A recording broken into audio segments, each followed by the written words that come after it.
Hello everyone, and welcome back to X-Ranger. Before we begin, I thought it would be interesting if each of you could leave a comment indicating which part of the world you're joining us from. Also, don't forget to like and subscribe if you're enjoying the episodes. Now let's get comfortable, relax, and start our program. I've never been able to shake what happened that summer night in 2003. It's been over 20 years, but I still think about it every time I'm near water or camping.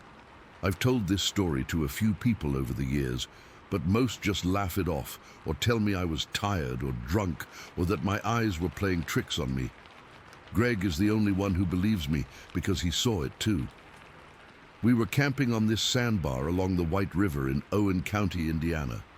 It was me, Greg, and our two buddies, Mike and Tanner. We'd been planning this trip for months, just a weekend away from everything, fishing and canoeing and drinking a few beers around a campfire. Nothing crazy, just guys being guys. That day had been perfect. We got to the river around 10 in the morning, unloaded our gear from Mike's truck, and set up our little camp on this beautiful sandbar. It was wide and flat, maybe 30 yards from the water's edge to where the trees started. The sand was clean and white, and the spot gave us a perfect view of the river bending around us. We didn't bother with tents since the forecast was clear, just laid out our sleeping bags in a circle around where we'd build the fire later.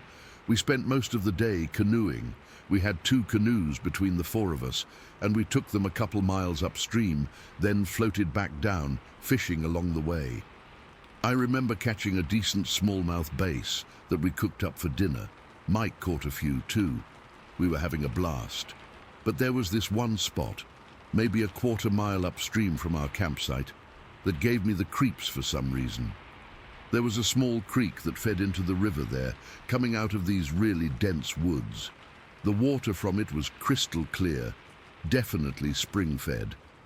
Something about that little area just felt watched.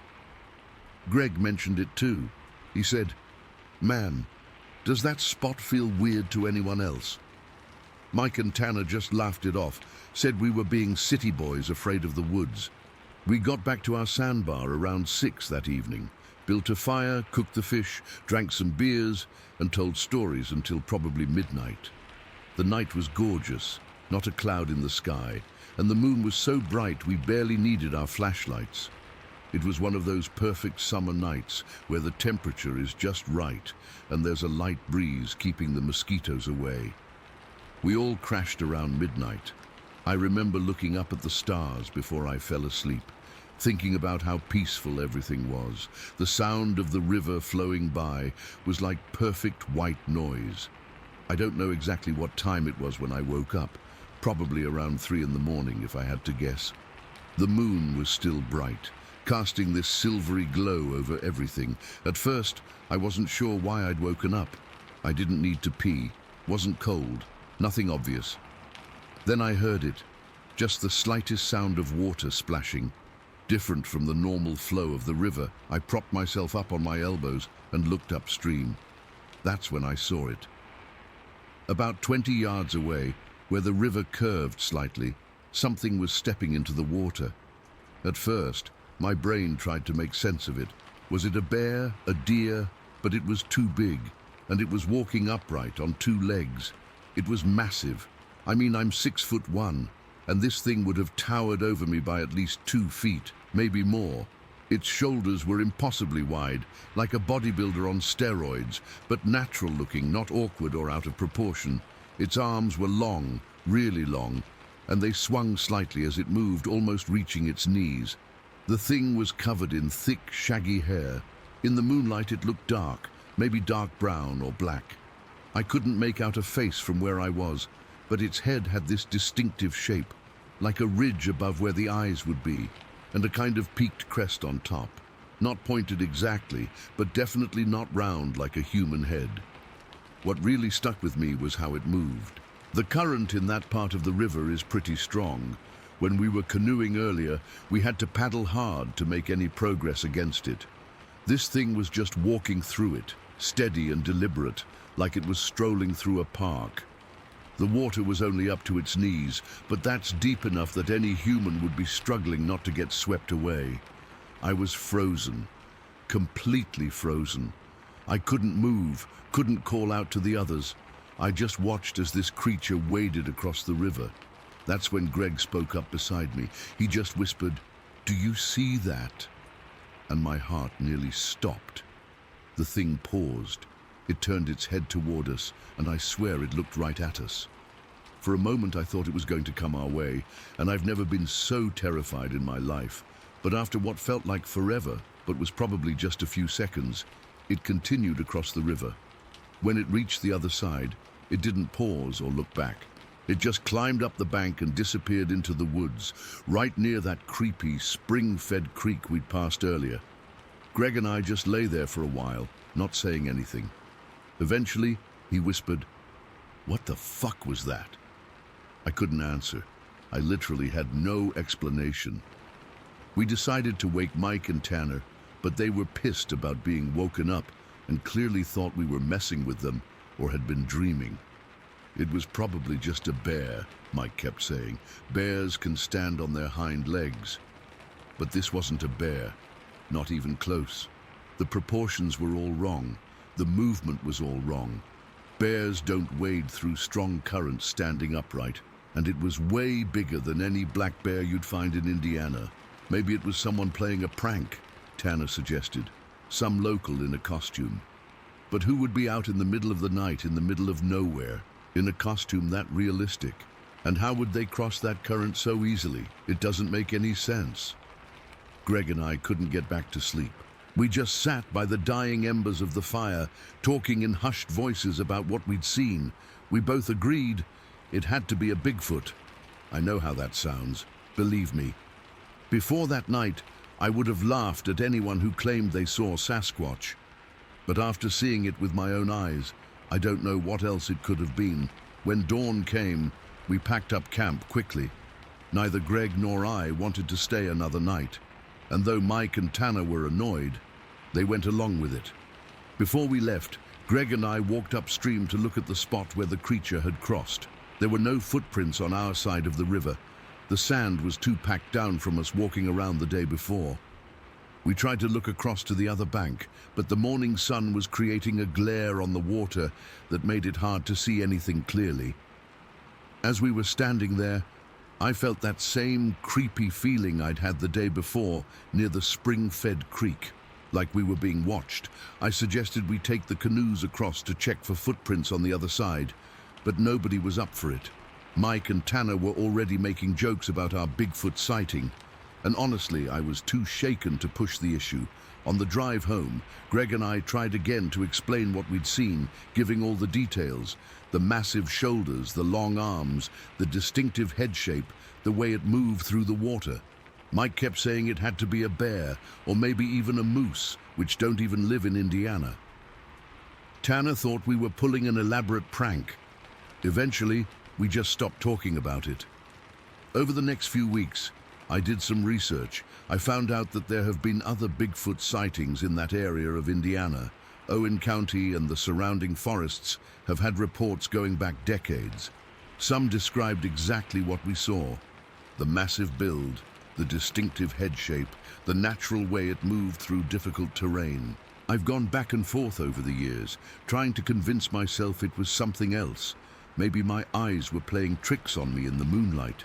Maybe it was some weird optical illusion caused by shadows on the water. But then I remember that Greg saw it too, exactly as I did, and I remember how it moved, so deliberate, so at home in that environment. No human could fake that. No animal I know of matches that description. The most unsettling part is thinking about that feeling we had near the creek. Was it watching us all day? Had it been tracking us? Was our campsite in its territory? I've had nightmares about waking up to find it standing over our sleeping bags. It's been 20 years, and I still don't have answers. I still go camping occasionally, but never alone and never on sandbars. I need solid walls around me when I sleep outdoors now. Mike and Tanner eventually stopped bringing it up. treating it like a weird inside joke from our past, but Greg and I still talk about it sometimes. Neither of us has changed our story in all these years. I know what I saw that night on the White River. I just wish I knew what it was. Story 2. I still don't know how to properly explain what I saw last September. I've been hunting the Northern Ontario wilderness for over 30 years, and nothing, absolutely nothing, has ever shaken me like this. I wasn't going to share this at all. My wife thinks I should talk to someone professional about it. My hunting buddies would probably just think I was drunk or making up stories.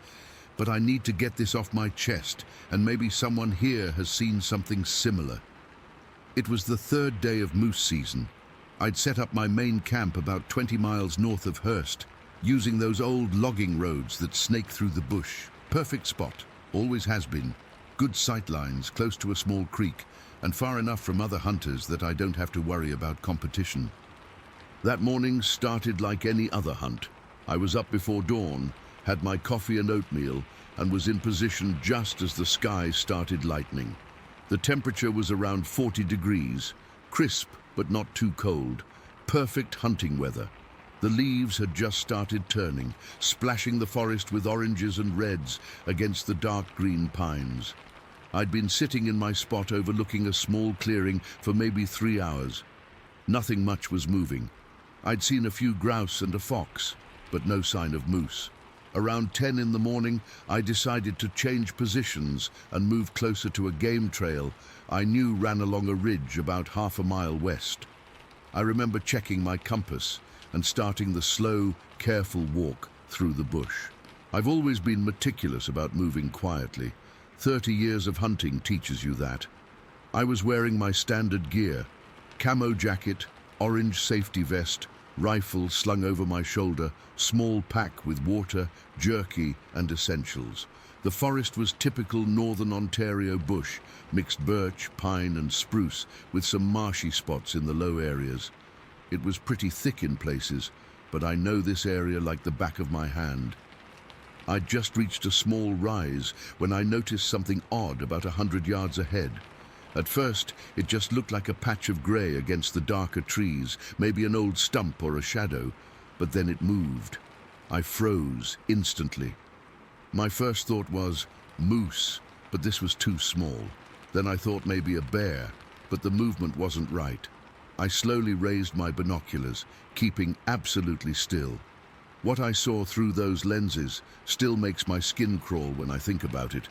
It was a bipedal creature, standing on 2 legs, no question, about 4 feet tall, covered in greyish hair. Not fur like a bear, but more like hair. Coarse, dirty-looking grey hair. The proportions were all wrong. Its arms were unusually long, hanging almost to its knees. Its body was thin but looked strong, muscular. But the face, God, the face is what keeps me up at night sometimes. It had a flatter face than any animal I've ever seen in these woods, almost human-like, but not quite.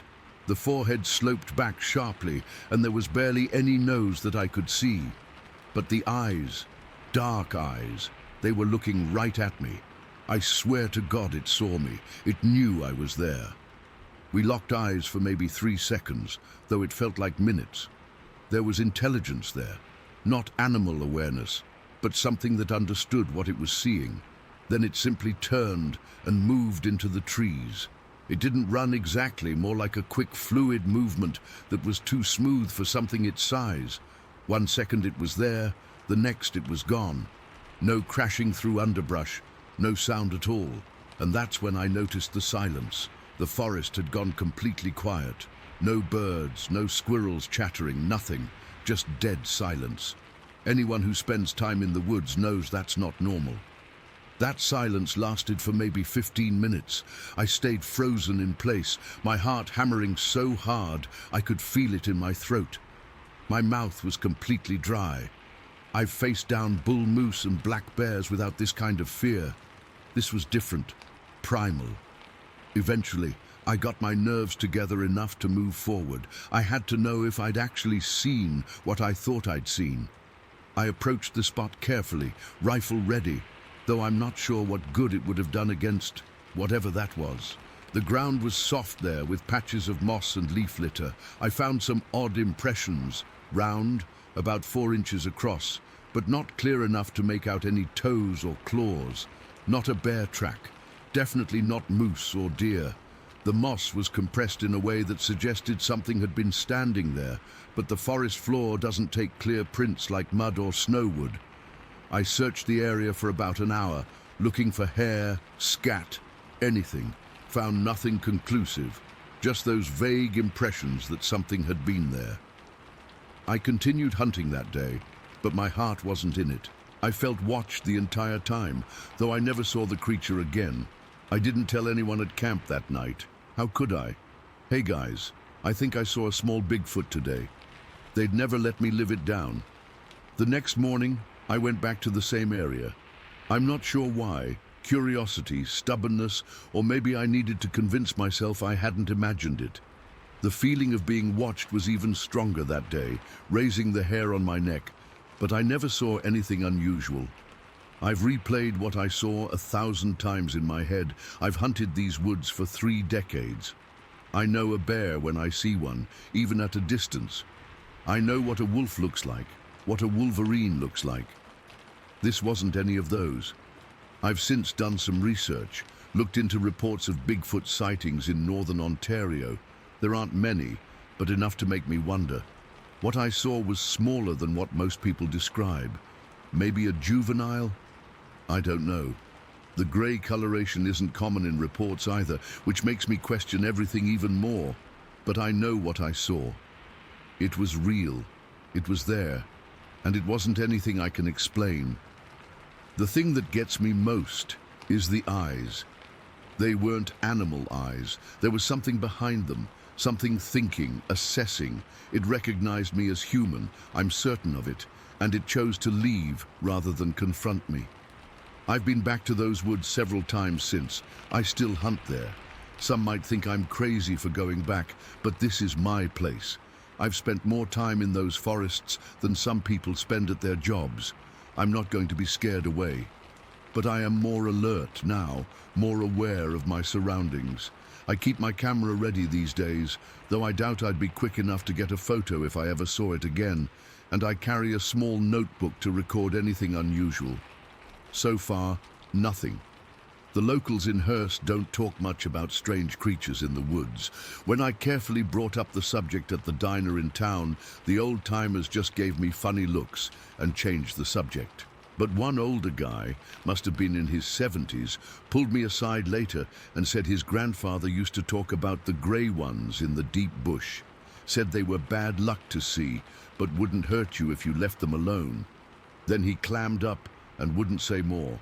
I'm not a superstitious person. I don't believe in ghosts or aliens or most of that paranormal stuff. I'm just a practical guy who spent his life in the woods.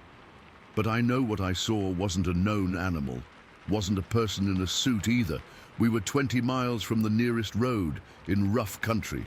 The way it moved was all wrong for a human, too fluid, too balanced on that uneven ground.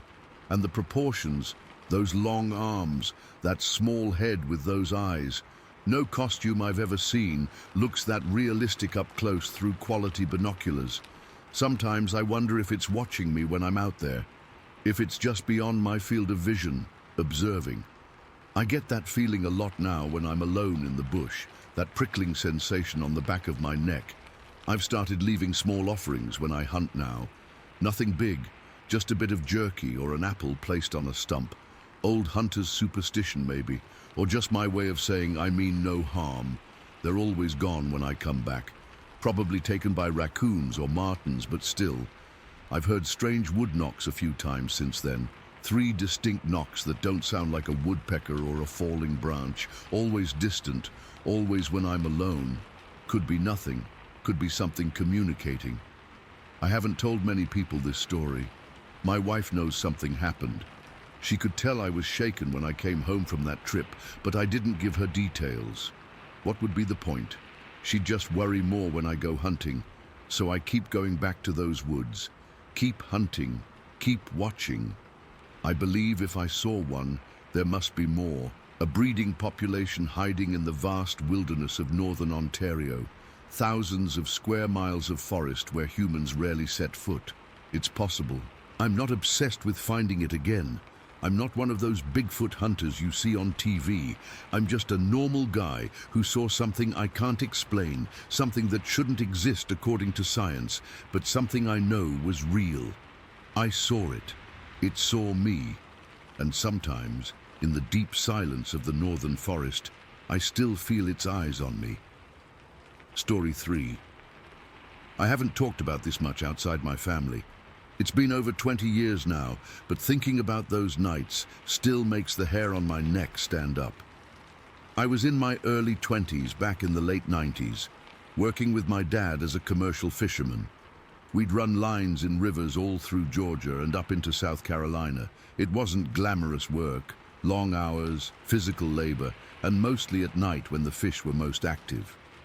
The incident I'm about to describe happened near Lake Hartwell Dam, not far from Anderson, South Carolina. It's a spot we'd fish regularly during certain seasons. We'd set our lines and check them throughout the night, working until the early morning hours.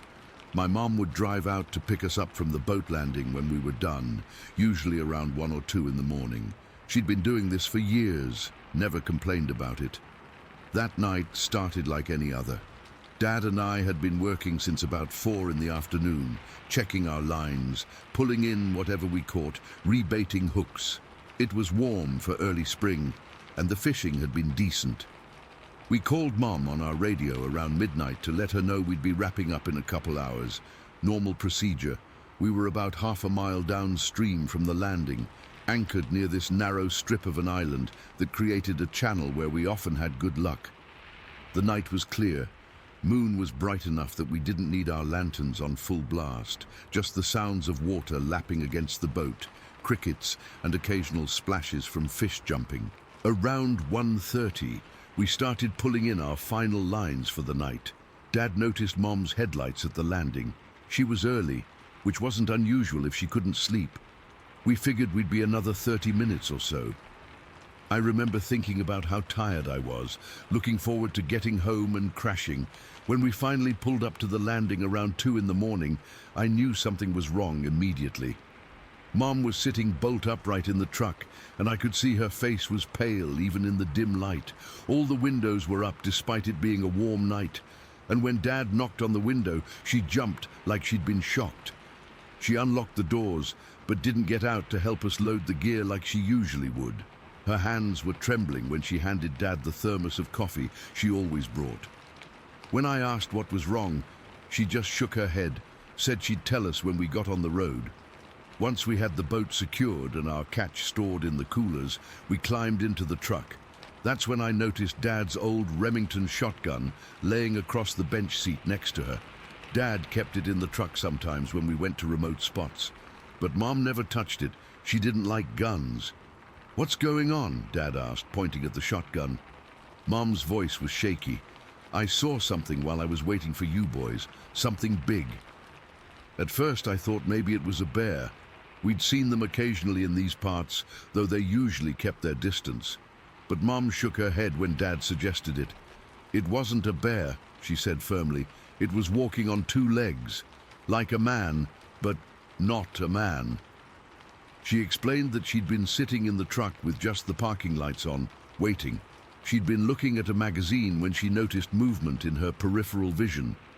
When she looked up, she saw something step out from the tree line about 100 yards down the old gravel road that led to the boat ramp. "It was tall," she said, her voice dropping almost to a whisper.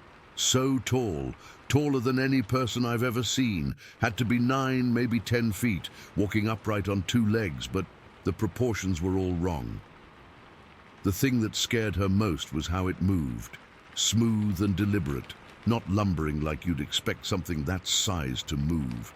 She said it was covered in dark hair or fur that swayed slightly as it walked. Not like a costume, but like actual hair. When her headlights hit it, she'd flipped them on high beam when she first spotted it. The thing turned its head toward the truck. She said its eyes reflected the light, but not like a deer's or other animals. More subdued, but definitely there. It just looked at me for a second, she said, then kept walking right across the road, not 50 feet in front of the truck. Then it disappeared into the trees on the other side, the ones that lead down to the water. Mom was adamant that it wasn't a bear or a person in a costume. She'd lived in rural areas her whole life and knew what bears looked like, how they moved. This was something else entirely. The way she described it, the height, the gait, the hair, it sounded like what people call Bigfoot or Sasquatch. Dad didn't say much during her story, just nodded and asked a few questions. He wasn't one to dismiss Mom's experiences, but I could tell he was trying to find a rational explanation. Maybe it was the shadows playing tricks.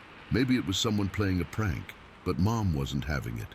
"I know what I saw, Bill," she said firmly, "and I'm telling you, it wasn't human." On the drive home, Mom made Dad promise that if she had to come pick us up at night again, she'd have the shotgun with her. Dad agreed without hesitation. That's when I knew he believed her, at least enough to take precautions. My dad wasn't the type to humor irrational fears. The next night, we went back to the same spot. Mom dropped us off in the late afternoon, clearly nervous but insisting she was fine. Dad had the shotgun with him this time, stowed in its case in the boat. As darkness fell, I found myself scanning the shoreline more often than usual. The woods and the water that had always felt familiar now seemed somehow ominous. Every shadow held potential danger. Every sound from the bank warranted attention. We anchored in our usual spot near the narrow island, about half a mile downstream from the landing where Mom had her encounter. For the first few hours, everything was normal. We worked our lines, talked about mundane things, listened to the radio a bit. It was around 11 when we first heard it. We were sitting quietly, waiting to check our lines again, when a sound came from the island to our right. The sound of brush being pushed aside, not like a deer or small animal moving through, but deliberate and heavy. Then a crack, like a decent-sized branch breaking under weight. Dad and I looked at each other. "Probably a deer," he said, but reached for the flashlight. He shined it toward the sound, but the beam only penetrated about 20 feet into the thick brush. Nothing moved in the light. We went back to work, but I noticed Dad kept the shotgun closer after that. About an hour later, we heard it again, this time from the mainland side, across from the island. Something large moving through the underbrush, not trying to be particularly quiet. We heard branches snap, leaves rustle, in a pattern that suggested something walking on two legs, not the four-legged gait of a deer or bear. Dad didn't comment, just kept working, but I could tell he was listening intently. His movements became more efficient, less time spent between checking lines. We were both on edge. The strangest moment came just after midnight. We'd moved the boat about 100 yards downstream and were working a new set of lines when we heard splashing. Not the casual splashing of fish jumping, but the deliberate sound of something wading through water. It was coming from the narrow channel between the island and the shore, an area maybe 30 yards wide and 4 feet deep at most. The splashing had a rhythm to it. Step, splash, step, splash, like something walking through the water. The steps were spaced far apart, creating small waves that actually rocked our boat slightly when they reached us. "What the hell is that?" I whispered to Dad. He shook his head, putting his finger to his lips. We both stared into the darkness toward the sound. Dad raised the light again, but whatever was making the noise was just out of range or hidden by the bend in the channel. The splashing continued for maybe 30 seconds, then stopped. A moment later, we heard movement on the island again, the sound of something large pushing through vegetation, moving away from us. "That wasn't no deer," Dad finally said, his voice unusually quiet. "And I don't think it was a bear either." We finished up earlier than usual that night, neither of us wanting to admit we were spooked, but both clearly eager to get back to the landing.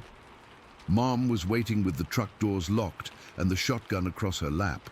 She didn't ask if we'd seen or heard anything, and we didn't volunteer the information. I think she knew.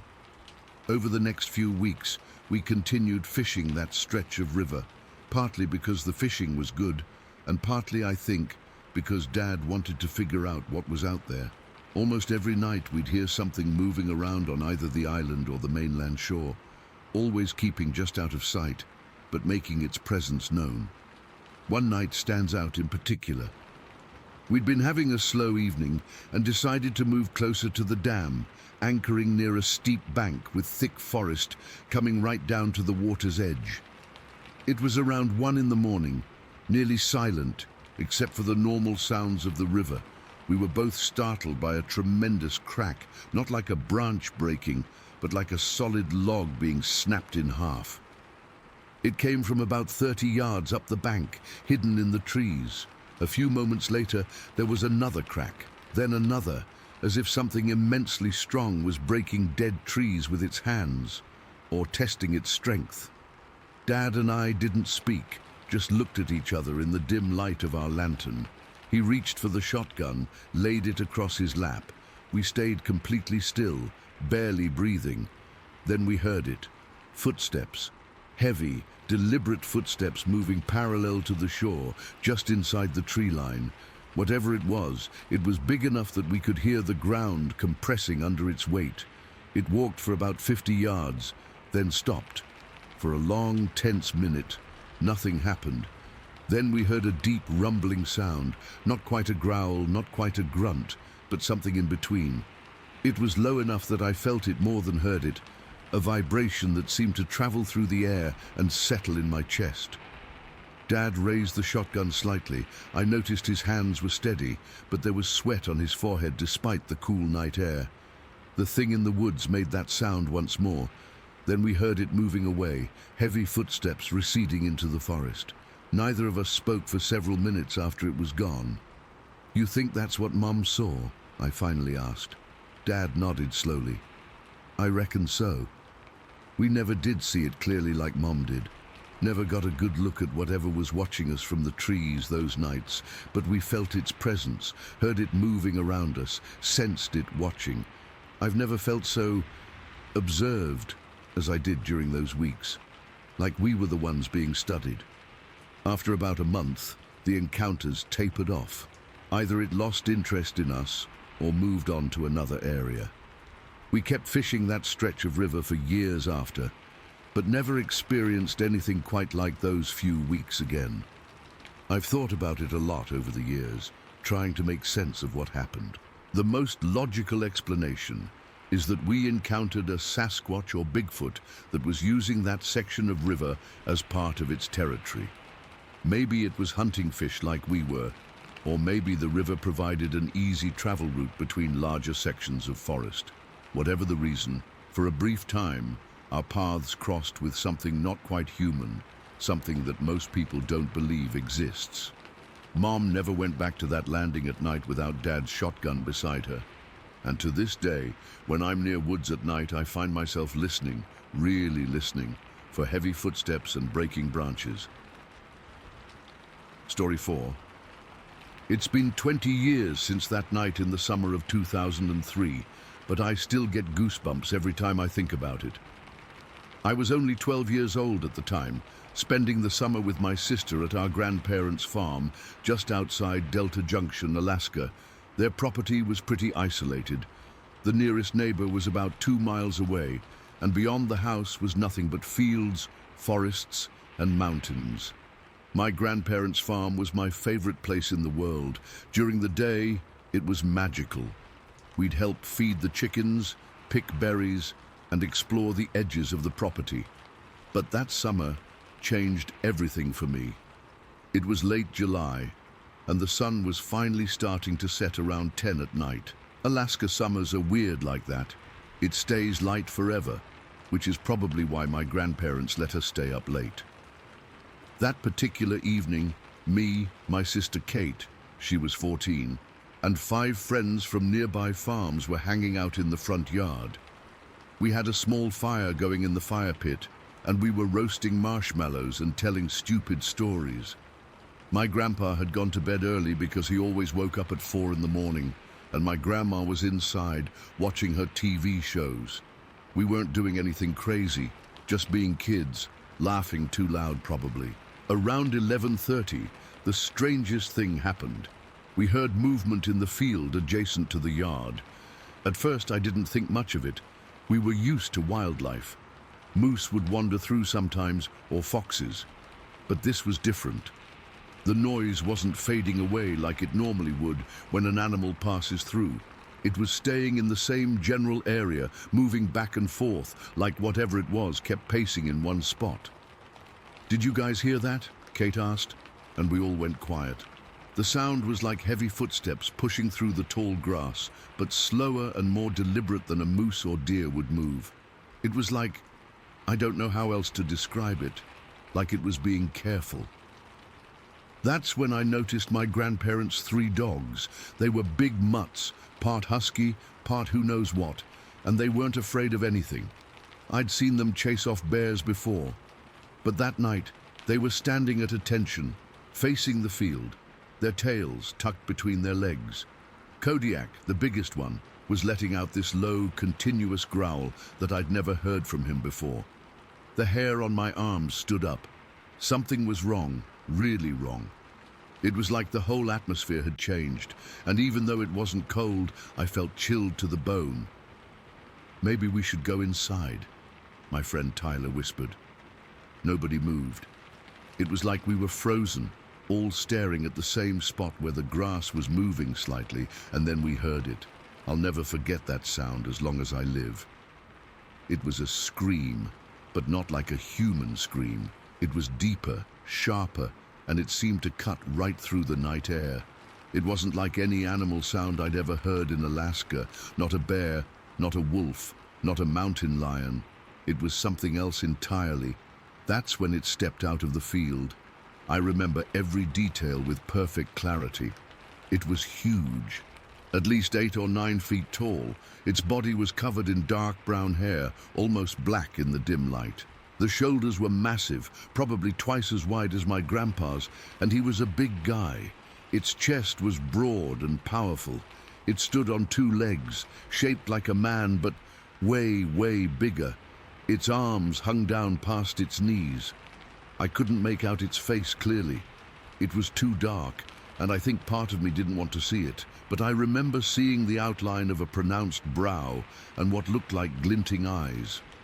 For what felt like forever, but was probably only a few seconds, it just stood there at the edge of the field looking at us, not moving, just watching. My heart was pounding so hard I thought it might explode. Then Tyler dropped his marshmallow stick and the spell broke. We all screamed and ran for the house. The dogs bolted ahead of us, which was terrifying because they never ran from anything. I was the second to last one inside, and as I was running, I glanced back. It was still standing there, but now it had taken a step forward. We burst through the door, slamming it behind us. My grandma came rushing out of the living room. "What in heaven's name is going on?" she demanded. But we were all talking at once, crying, trying to explain.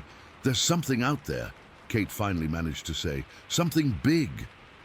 My grandma looked skeptical but concerned. She went to the window and peered out cautiously. "I don't see anything," she said after a moment. "It was right by the field," I insisted, my voice shaking. "It was huge, Grandma, like a giant person, but not a person." The dogs were still freaking out, pacing by the door and whining. Kodiak wouldn't leave the spot, his hackles raised, staring at the door like he expected it to burst open any second. My grandma tried to calm us down, saying it was probably just a bear standing on its hind legs. But I knew better. We all did. It wasn't a bear. Bears don't stand that way. They don't have that silhouette, and they definitely don't watch you like that thing was watching us. Later that night, when we'd all calmed down a bit, we talked about what we'd seen. That's when it got even scarier, because we'd all seen the same thing. Every single one of us described the same creature, down to the way it stood and how tall it was. My friend Megan was shaking so bad her teeth were chattering. Tyler, who was usually the tough guy, was pale as a ghost. My grandpa checked outside with his shotgun the next morning but found nothing except some strange, large depressions in the field that might have been footprints, though he said they could have been from moose. But the grass in that area was all crushed down, like something heavy had been standing there. For the rest of that summer, none of us would go outside alone after dark. We'd hear strange noises some nights, branches breaking in the distance, or that same scream echoing from far away. Once, around 2 in the morning, we heard what sounded like rhythmic knocking coming from the woods, like someone hitting a tree with a stick. 3 knocks, pause, 3 knocks, pause. My grandpa said it was just a woodpecker, but woodpeckers don't knock at 2 in the morning in sets of 3. I'm 31 now, and I still visit my grandparents every week. They're getting older, and I help them with chores around the farm. But I never ever go outside alone at night when I'm there. Never. My sister is the same way. She won't even visit if she can't leave before sunset. Over the years, I've tried to rationalize what we saw. Could it have been a bear? I've seen plenty of bears in Alaska, and no, it wasn't a bear. Could it have been a person pulling a prank? No way. Nobody could fake being that tall or move like that thing moved. Besides, we were miles from anywhere, and nobody knew we'd be out in the yard that night. I've read about similar sightings in Alaska. Some people call it the Kushtaka, or other native names, though most people just say Bigfoot or Sasquatch. I never believed in any of that stuff before that night. I kind of wish I still didn't. The thing that sticks with me the most, even after all these years, isn't just what it looked like. It's the feeling I had when it was watching us. It wasn't just fear. It was this overwhelming sense that we were being studied, evaluated, like it was making a decision about us. I've never told this story to many people because, well, who would believe it? Most people would think I was making it up, or that we were just scared kids exaggerating. But I know what I saw. We all do. Those friends and I don't keep in touch much anymore. We all went our separate ways after high school. But a few years ago, I ran into Tyler at the grocery store in Fairbanks. We hadn't talked in probably 7 or 8 years, but the first thing he said to me after hello was, "Do you still think about that night?" He didn't have to specify which night. We both knew. Last summer, I took my own kids to visit their great-grandparents at the farm. My 8-year-old son wanted to camp in the yard, and I came up with every excuse in the book to say no. My husband thought I was being ridiculous. "There's nothing out there that can hurt him," he said. "We'll be right inside." But he doesn't understand. He wasn't there. I sometimes wonder if that thing is still out there, wandering the wilderness around my grandparents' property. Sometimes when I'm there in the afternoon, I catch myself staring at that field, half expecting to see something move. The dogs they have now, different ones than back then, of course, sometimes stop and stare at the tree line for no apparent reason, growling low in their throats. Just last month I was helping my grandpa fix a fence at dusk when we both heard that knocking sound again. 3 distinct knocks, pause, 3 more. He looked at me and I looked at him, and neither of us said a word. We just packed up our tools and went inside. I don't know what we saw that night in 2003. I don't know if it has a name or if science would ever acknowledge its existence, but I know it was real. I know it was watching us. And sometimes, when I'm lying awake at night and the wind is moving through the trees outside my window, I can't help but wonder if it's still out there, watching and waiting for something only it understands. Story 5. I still remember that day in '79 like it was yesterday, even though I'm pushing 60 now. Some memories just stick with you, burn themselves into your brain, and no matter how many decades pass, they're still as vivid as if they happened this morning. I was 12 years old then, living with my parents and younger sister in a small timber house about half a kilometer from the edge of Tulangi State Forest in Victoria. Dad worked as a logger for the timber company that operated in the area. We weren't rich by any means, but we had what we needed. Our house sat on a little clearing, backing right up against the forest with a gravel driveway connecting us to the main road that eventually led into town, about 20 kilometers away. Growing up beside Tulangi, I spent most of my free time exploring the woods. Mum always told me not to go too far, stay within shouting distance, all that stuff parents tell kids. But when you're 12 and bored in a place with no neighbors your age, the forest becomes your playground. I knew every trail, creek and hill within a kilometer of our house. That autumn day started like any other Saturday. Dad had gone into town for supplies. Mum was busy with my sister, and I was left to my own devices. I'd been working on building a sort of fort about 15 minutes walk from our house, but that morning I felt like exploring further out. There was a creek I'd been following for weeks, bit by bit, pushing a little farther each time. The weather was perfect, not too hot, not too cold. The light filtered through the eucalyptus trees in that golden way it does in late afternoon. I remember the sounds clearly. Kookaburras laughing in the distance, the constant buzz of insects, the crunch of leaves and twigs under my sneakers. I'd packed a sandwich and a canteen of water in my small backpack, wore my favorite red flannel shirt, jeans with patches on the knees from all my adventures, and my trusty baseball cap. I had my pocket knife too. Not that I ever really needed it, but it made me feel grown up and prepared. That day, I decided to follow the creek past my usual turning around point. I must have walked for nearly an hour, stopping occasionally to look at interesting rocks or watch small fish darting in the clear water. The further I went, the more the forest changed. The trees grew taller, closer together, and the undergrowth became denser. Eventually, the creek led me toward what looked like a clearing up ahead. I was getting thirsty from the walk, so I stopped just at the edge of the tree line before the clearing. I knelt down by the creek, cupped my hands, and took a drink. The water was cold and tasted faintly of minerals. As I wiped my mouth with my sleeve, something made me look up, and that's when I saw it. About 60 meters away, standing at the opposite edge of the clearing, was something. At first, my brain tried to make sense of it as a man. But within seconds, I knew it wasn't a man. It was too big, too wrong. It stood there, partially obscured by shadow, but clearly visible enough. My first thought was, that's the biggest bloke I've ever seen. But as my eyes adjusted and my brain processed what I was seeing, a cold feeling washed over me. This thing was enormous.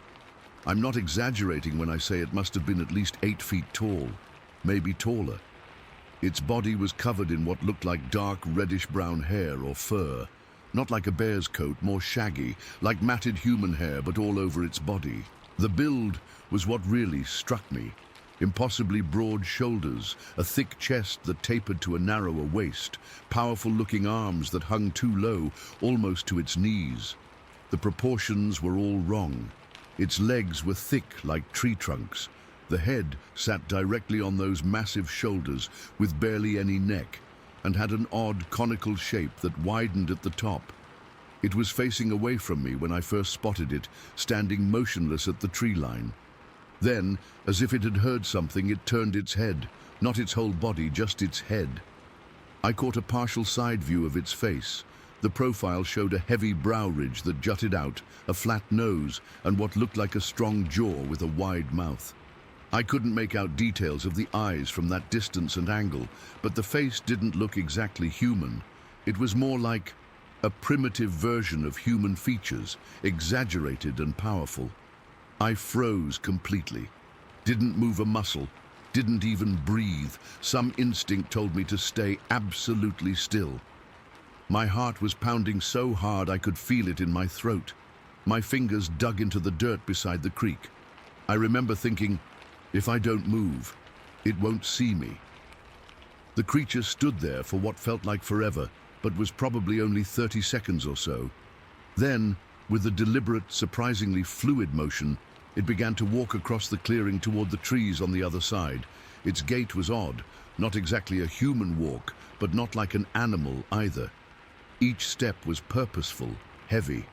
I could see the grass being compressed under its feet even from that distance. The way it moved was both familiar and alien. It swung its long arms slightly as it walked, but there was a strange rolling motion to its shoulders. Its head remained fairly still, fixed forward. It never fully turned toward me, never gave any indication it knew I was there. When it reached the trees on the far side of the clearing, it simply disappeared into them. No rushing, no hurry. Just a calm, deliberate entry into the dense forest. One moment it was there, the next it was gone, swallowed by the shadows between the trees. I stayed frozen for at least 5 more minutes after it disappeared. My legs were cramping from staying so still, but I was terrified it might come back if I moved. Finally, the distant call of a bird broke my trance, and I slowly, carefully got to my feet. I've never moved so quickly through the forest as I did on the way home. I didn't run. Running makes noise, and some deep instinct told me noise was dangerous, but I walked as fast as I possibly could without breaking into a sprint. Every few seconds, I'd look over my shoulder, half expecting to see that massive shape following me. My skin crawled with the feeling of being watched, even though I never saw anything. By the time I got home, the sun was starting to set. Mum was worried and asked where I'd been. I mumbled something about losing track of time by the creek. I couldn't bring myself to tell her what I'd seen. I was afraid she wouldn't believe me, or worse, that she'd forbid me from going into the forest altogether. That night, I barely slept. Every noise outside my window made me tense up.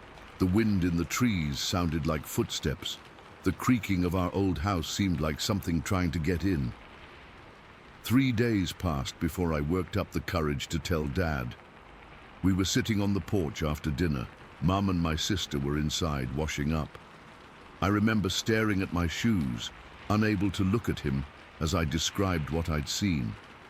To my surprise, Dad didn't laugh or dismiss it. He was quiet for a long time, then said, "Some of the older blokes at work have stories about things in these woods, things that don't make sense." He didn't elaborate, and I didn't push, but the fact that he didn't immediately tell me I was imagining things made my blood run cold. A week later, my curiosity overcame my fear. I went back to the creek, but not as far as the clearing. I stayed within our usual territory. That's when I noticed something I'd missed before. Near a muddy bank where the creek bent, there were footprints. Not animal tracks I recognized, and definitely not human footprints. They were huge, easily twice the size of my dad's boots, and deep, like whatever made them was very heavy. The shape was roughly foot-like, with 5 toes, but broader and flatter than a human foot. I followed the direction of the prints for about 50 meters before they disappeared into rockier ground. Along the way, I noticed other signs: broken branches too high up for a person to reach, bent saplings that would take considerable strength to push aside, and in one spot, what looked like coarse, reddish-brown hair caught on the rough bark of a tree. I never told anyone else about what I saw. As a kid in the 70s in rural Australia, you learn quickly that talking about seeing impossible things makes people look at you differently. I didn't want to be that weird kid. Over the years, I've tried to rationalize what I saw. Maybe it was just a very tall man with a beard, wearing some kind of bulky clothes. But that doesn't explain the footprints, or the way it moved, or its impossible proportions. Maybe it was some undiscovered species of animal. But what kind of animal walks upright on 2 legs with that kind of deliberate gait? I've read about similar sightings in North America. They call them Sasquatch or Bigfoot there. Australia has its own legends too: the Yowie, the Quinkin, the Jingara. I never put much stock in those stories until that day by the creek.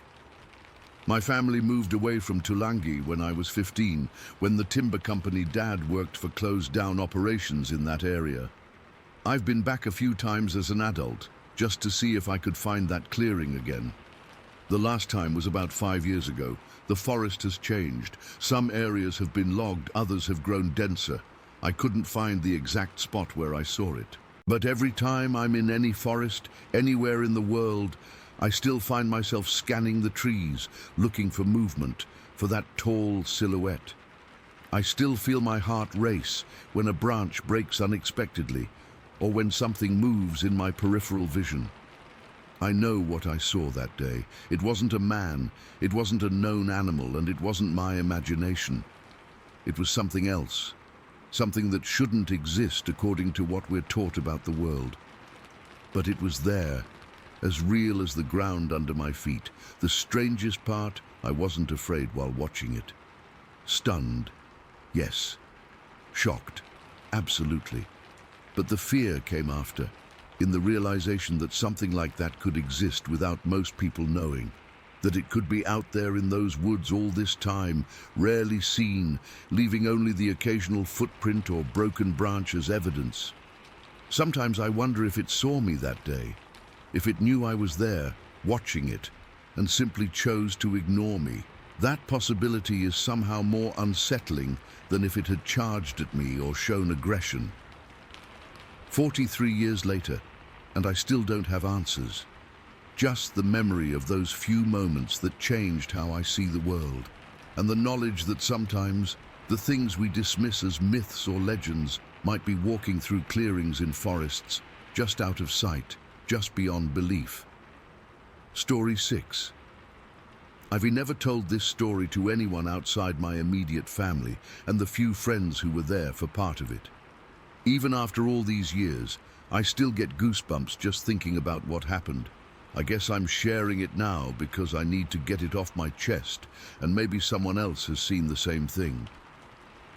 This all happened in late September of 1983, when I was 12 years old. I grew up outside Longview, Washington, in a rural area where houses were spread far apart, connected by gravel roads that wound through dense forest. Back then, kids had freedom that would probably give modern parents heart attacks. I'd regularly bike miles from home with no cell phone, no way to contact anyone if something went wrong. That particular day was overcast but warm. One of those perfect Pacific Northwest fall days when the air feels crisp and smells like wet earth and pine. School had been out for a couple hours, and I decided to bike to my friend Mike's house about 4 miles away.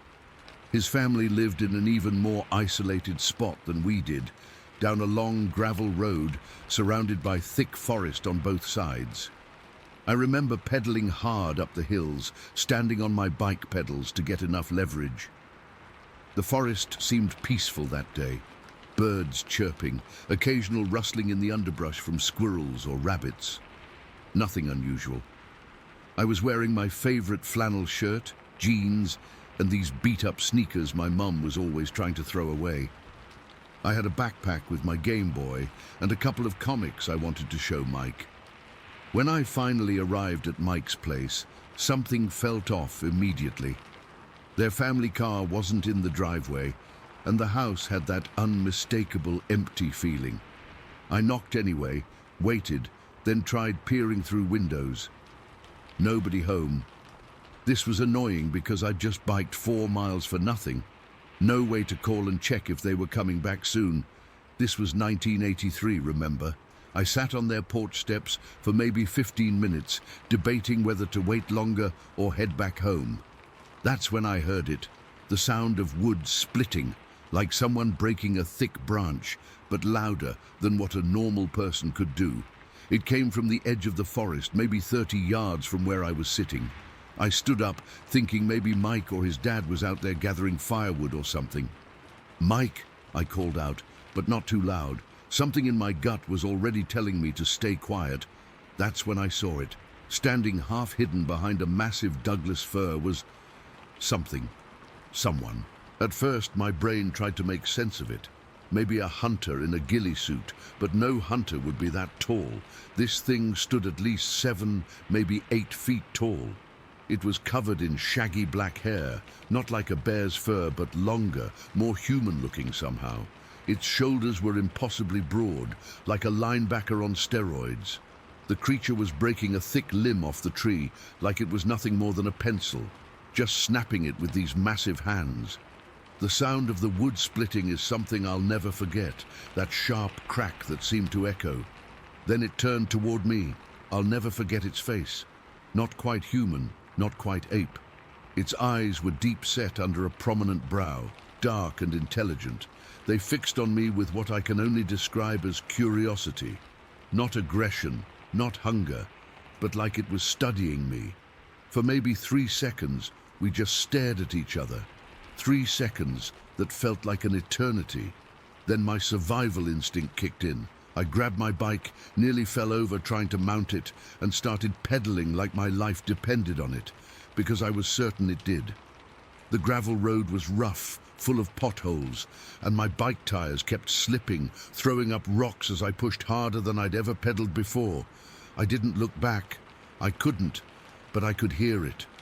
As I raced down that gravel road, heavy footsteps crashed through the underbrush in the woods alongside me. Not on the road, in the forest itself. It was paralleling my path. Breaking branches, heavy footfalls, sometimes so close it sounded like it was just a few yards into the tree line. Sometimes it would get ahead of me, and I'd hear crashing further up the road, like it was trying to cut me off. My lungs were burning, my legs felt like they were on fire. Sweat was pouring down my face, stinging my eyes, but I kept pedaling. I remember thinking, just make it to the highway, just make it to where there are cars and people. The gravel road connecting to Mike's house was about 2 miles long before it hit the main highway. That 2-mile stretch felt like 20. The whole time, those footsteps kept pace with me. Sometimes they'd fade a bit and I'd think maybe it gave up, but then they'd come crashing back, closer than before. I still hadn't looked back. I was afraid that if I did, I'd see it right behind me, reaching for me, or worse, I'd lose control of my bike and crash. So I kept my eyes forward, focused on the road ahead, praying to see the highway. When I finally reached the end of the gravel road, the asphalt of the highway looked like the most beautiful thing I'd ever seen. I shot out onto the shoulder, still pedaling like mad, and that's when I realized the sounds had stopped. The footsteps, the breaking branches, all of it just stopped right at the tree line where the forest met the highway. I finally allowed myself to look back. Nothing, just the dark shadows of the forest. A car passed by, the driver giving me a weird look, probably wondering why this kid was stopped on the side of the road, looking like he'd seen a ghost. I didn't stop pedaling until I got home. My mom asked why I looked so pale and shaky. I told her I thought I saw a bear. She believed me, warned me to be more careful, and that was that. What else could I say? That I saw Bigfoot, that something straight out of a tabloid chased me for 2 miles through the woods? No one would believe that. I avoided Mike's house after that, made excuses not to go over there. When he asked why, I just said it was too far to bike. I couldn't bring myself to go near those woods again. Years passed. I graduated high school, started community college, and mostly convinced myself what I'd seen was just a black bear standing up, distorted by my 12-year-old imagination and panic. The human mind plays tricks, right? Especially when you're scared and alone. Then came the summer of 1990, when I was 19. Me and 3 friends, Jason, Tyler, and Mike, different Mike, decided to go camping in the hills above Rose Valley, about 15 miles from where my first incident happened, but still in the same general forest system. We'd done the usual camping stuff, set up our tents, built a fire, cooked hot dogs, drank a few beers we'd managed to get our hands on. It was around 11 at night, and we were sitting around the campfire telling stupid stories and jokes. The forest was pitch black beyond our little circle of firelight. That's when something large hit a tree near our campsite. Not like a pine cone falling or a small branch. This was like someone had thrown a rock. We all stopped talking. Probably just a falling branch, Jason said, but he didn't sound convinced. Then another thud, closer this time. Definitely a rock hitting a tree trunk. "Hey!" Tyler called out. "Someone there?" Silence. "Probably some other campers messing with us," I said. But I already had that familiar feeling in my gut, that same instinct from 7 years earlier telling me something was very wrong. Jason grabbed the flashlight, a big heavy mag light, and aimed it toward where the sound had come from. The beam cut through the darkness, illuminating trees, undergrowth, and then we saw them, a pair of eyes reflecting the light. Red, like when you take a flash photo of someone. Except these eyes were at least 7 feet off the ground, and as we watched, frozen, they rose up even higher, as if whatever it was had been crouching and now stood to its full height. Now the eyes were easily 8 feet up. "Holy shit," Mike whispered. Whatever it was moved then, not away from us, but sideways, circling our camp. We could hear branches breaking under its weight, heavy footfalls on the forest floor. The same sounds I'd heard years before. Tyler, trying to be brave, picked up a burning stick from the fire and waved it toward the darkness. "Get out of here!" he shouted, his voice cracking. The response was immediate, a sound I still struggle to describe. Part roar, part scream, but deeper and more powerful than anything I'd ever heard. It seemed to vibrate in my chest. We all instinctively covered our ears. "We need to go, now," I said. No one argued. We grabbed our car keys and flashlights, leaving everything else, the tents, sleeping bags, cooler, all of it. We practically ran down the trail to where we'd parked, piling into Jason's old Jeep Cherokee. As he started the engine, we could still hear movement in the forest, like something large was paralleling the road, just like what had happened to me years before. The next morning, feeling stupid and brave in the daylight, we went back for our gear. Everything was exactly as we'd left it, nothing destroyed, nothing stolen. But around our campsite, pressed into the soft earth, were footprints, massive footprints that dwarfed our own boot tracks. At least 16 inches long with 5 distinct toes, too big for a bear, shaped all wrong for boots. I've never camped overnight in those areas again. I've gone hiking during the day, but always make sure I'm back to civilization before dark. Call me a coward if you want, but unless you've had something you can't explain stare at you through the trees, unless you've heard those footsteps keeping pace with you through the forest, you don't understand. I still live in Washington, but further west now, closer to the coast. Sometimes when I'm driving and pass a particularly dense stretch of forest, I find myself scanning the tree line, half expecting to see a tall, dark figure watching me from the shadows. I don't know what I saw that day in 1983 or that night in 1990. I'm not claiming it was Bigfoot or some mythical monster. All I know is that something is out there in those woods, something that doesn't want to be found, but sometimes gets curious about us. And when it does, all you can do is hope you're fast enough to get away. Eel Story 7. I've been hesitant to share this for weeks now, but I need to get it off my chest. I'm still trying to make sense of what happened during what was supposed to be a simple camping trip with my brother-in-law Michael. I'm not someone who jumps to conclusions or gets spooked easily. 22 years in the military and another 12 in law enforcement taught me to observe, analyze, and remain calm. But what happened in Kootenai National Forest has left me questioning everything I thought I knew about our wilderness. It was September 3rd, just a few weeks ago. Michael and I had been planning this trip for months, a few days at Weasel Cabin near Otter Creek in the northeastern section of Kootenai National Forest near Eureka, Montana. We're both outdoorsmen, have been our whole lives. Between us, we've probably spent thousands of nights in the wilderness. Michael was my partner on the force before we both retired, and he married my sister about 15 years back. We've seen pretty much everything the backcountry can throw at us, or so I thought. We arrived at the cabin around noon. The weather was perfect, clear skies, temperatures in the mid-70s. After unloading our gear, we decided to explore the area around Otter Creek. The forest was quiet, except for the occasional bird call and the soft babble of the creek. Nothing seemed out of the ordinary. About half a mile from the cabin, I noticed something along the creek bank that stopped me in my tracks. At first, I thought someone had been through recently, but as I got closer, I realized what I was looking at didn't make sense. There, pressed clearly into the soft mud at the creek's edge, was a footprint. Not a boot print or a shoe print, a barefoot, but the size of it. I wear a size 13 boot, and this thing dwarfed my foot. "Mike, check this out," I called, kneeling down to examine it closer. Michael crouched beside me, his expression changing from curiosity to confusion. "What the hell made that?" he whispered. The print had clear toe impressions, 5 of them, splayed out like a human foot, but bigger, much bigger. I placed my boot next to it for comparison. The print had to be at least 13 inches long and about 6 inches across at the widest point. The toes were deeply impressed in the mud, suggesting whatever left it had significant weight. Bear, Michael suggested, but we both knew better. Bears don't leave prints like this. Let's keep going, I said, taking a quick photo with my phone. Maybe we'll find more.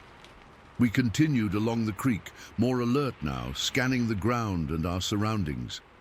About 15 minutes later, we found another partial print on a hillside. Same characteristics, toe-like impressions, same approximate size.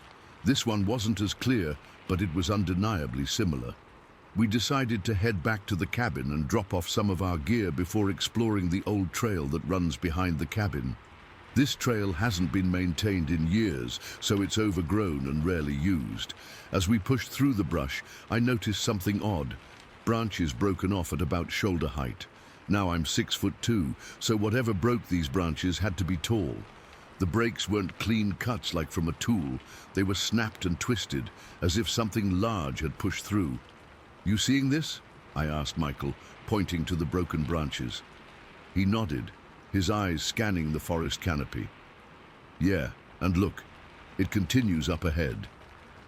We followed the path of broken branches for about 20 minutes before deciding to head back as the afternoon was wearing on.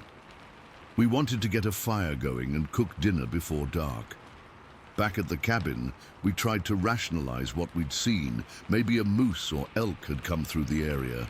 Maybe the footprints belonged to someone with unusually large feet who'd been walking barefoot along the creek. Neither explanation felt right, but we didn't have a better one. We grilled some steaks and opened a couple of beers, talking about old times and trying to put the strange findings out of our minds. It was around 9 when we heard it. A loud thump on the cabin roof, like something heavy had been thrown or had fallen onto it. The sound was so forceful that dust shook loose from the ceiling beams. Michael and I exchanged glances. We both grabbed our flashlights and went outside to investigate. The cabin isn't very tall, maybe 10 feet at its highest point. We circled it completely, shining our lights up at the roof and into the surrounding forest. Nothing.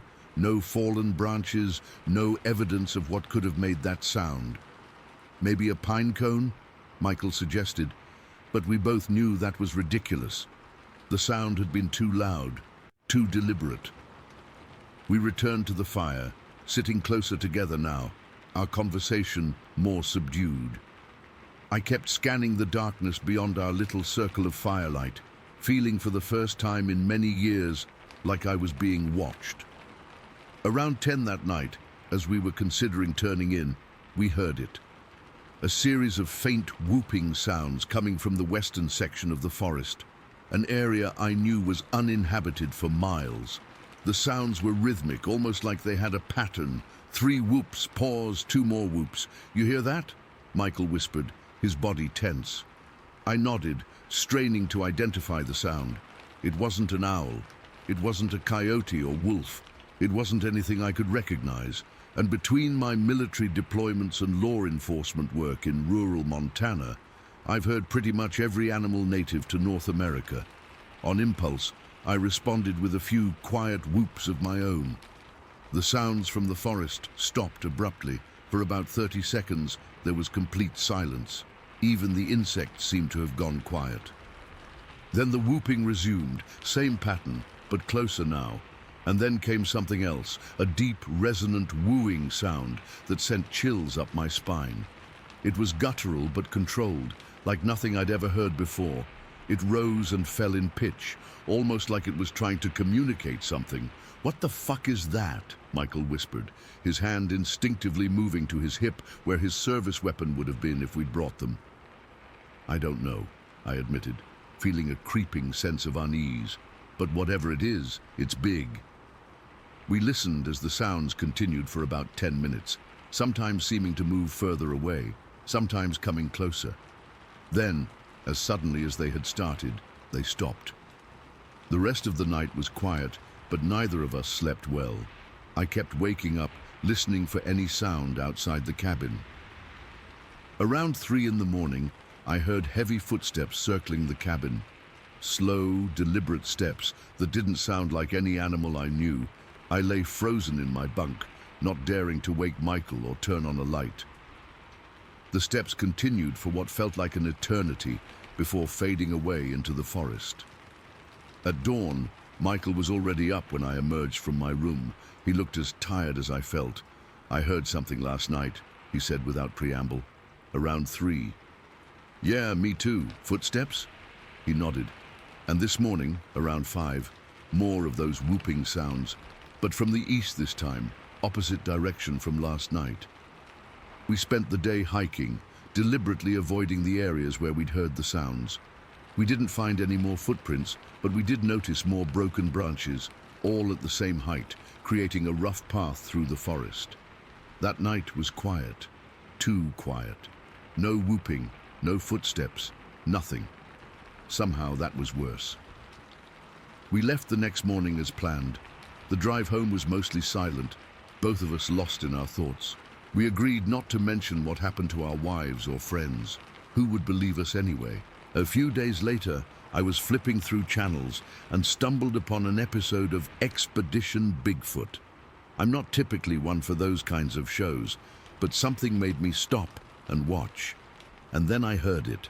The exact same whooping and wooing sounds we'd heard in the forest. I called Michael immediately. "Turn on channel 387, I said as soon as he answered. "Listen to the sounds." There was silence on the other end of the line as he listened. Then, "Jesus Christ, James, that's it. That's exactly what we heard." 5 days after our trip on September 8th, I went back to the cabin alone. I had to know. I had to see if those footprints were still there, if I could find any other evidence. The creek bank footprint was partially washed away, but still visible enough for me to measure it properly.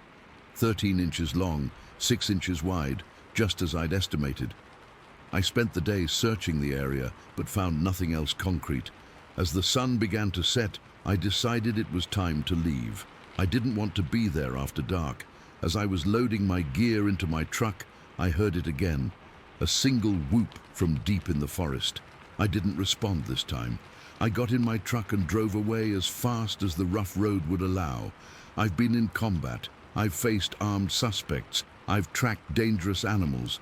But nothing has unsettled me like this experience. The combination of those massive footprints, the strange vocalizations, the broken branches at that height, the heavy footsteps around the cabin, it all points to something I never believed in before. Michael and I don't talk about it much, but when we do, we both agree on one thing. Whatever was in those woods with us wasn't a bear, wasn't a moose, wasn't anything we can explain. And the most terrifying part, it seemed to be watching us, studying us, maybe even trying to communicate with us. I don't know what to believe anymore. All I know is that the next time I go camping, it won't be anywhere near Weasel Cabin or Otter Creek. Some things are better left alone, and whatever lives in that section of Kootenai National Forest is definitely one of them. Story 8. I've debated for years whether to share this. Most people wouldn't believe me anyway, and the few I've told either think I'm crazy or making it up for attention. But what happened to me in the woods near Wartburg still haunts me. I need to get this off my chest. I've lived in Morgan County, Tennessee, pretty much my whole life. Growing up here, the woods were my playground. I knew every trail, creek, and abandoned mining road between Wartburg and Sunbright like the back of my hand. My dad taught me to hunt when I was 8, and by 16, I was comfortable navigating these forests blindfolded, or so I thought. What happened in the summer of '93 changed everything. My friend's little brother Danny had run off after an argument with their dad. This wasn't the first time. The kid was always pulling stunts like this, but it was getting late, almost 1:30 in the morning, and everyone was worried sick. My buddies Mike and Jason called me up to help search. Danny had a few hideouts in the woods, and we figured we knew where he might go. We decided to check along the old railroad bed that cuts through the ridge behind Jason's property. It used to transport ore from the mines that closed down in the '60s. Now it's just an overgrown path with rusted rails still poking through in some spots. The night was pitch black. No moon, just a blanket of stars overhead. We had our flashlights, but we kept them pointed at the ground to save batteries. We were about a mile in when it happened. The railroad bed sits about 20 feet above a ravine where people had been dumping junk cars for decades. You could see the rusted hulks below, half buried in kudzu and blackberry brambles. We were walking along, calling Danny's name every few minutes when this scream ripped through the night. I've heard bobcats, coyotes, even a mountain lion once. This wasn't anything like that.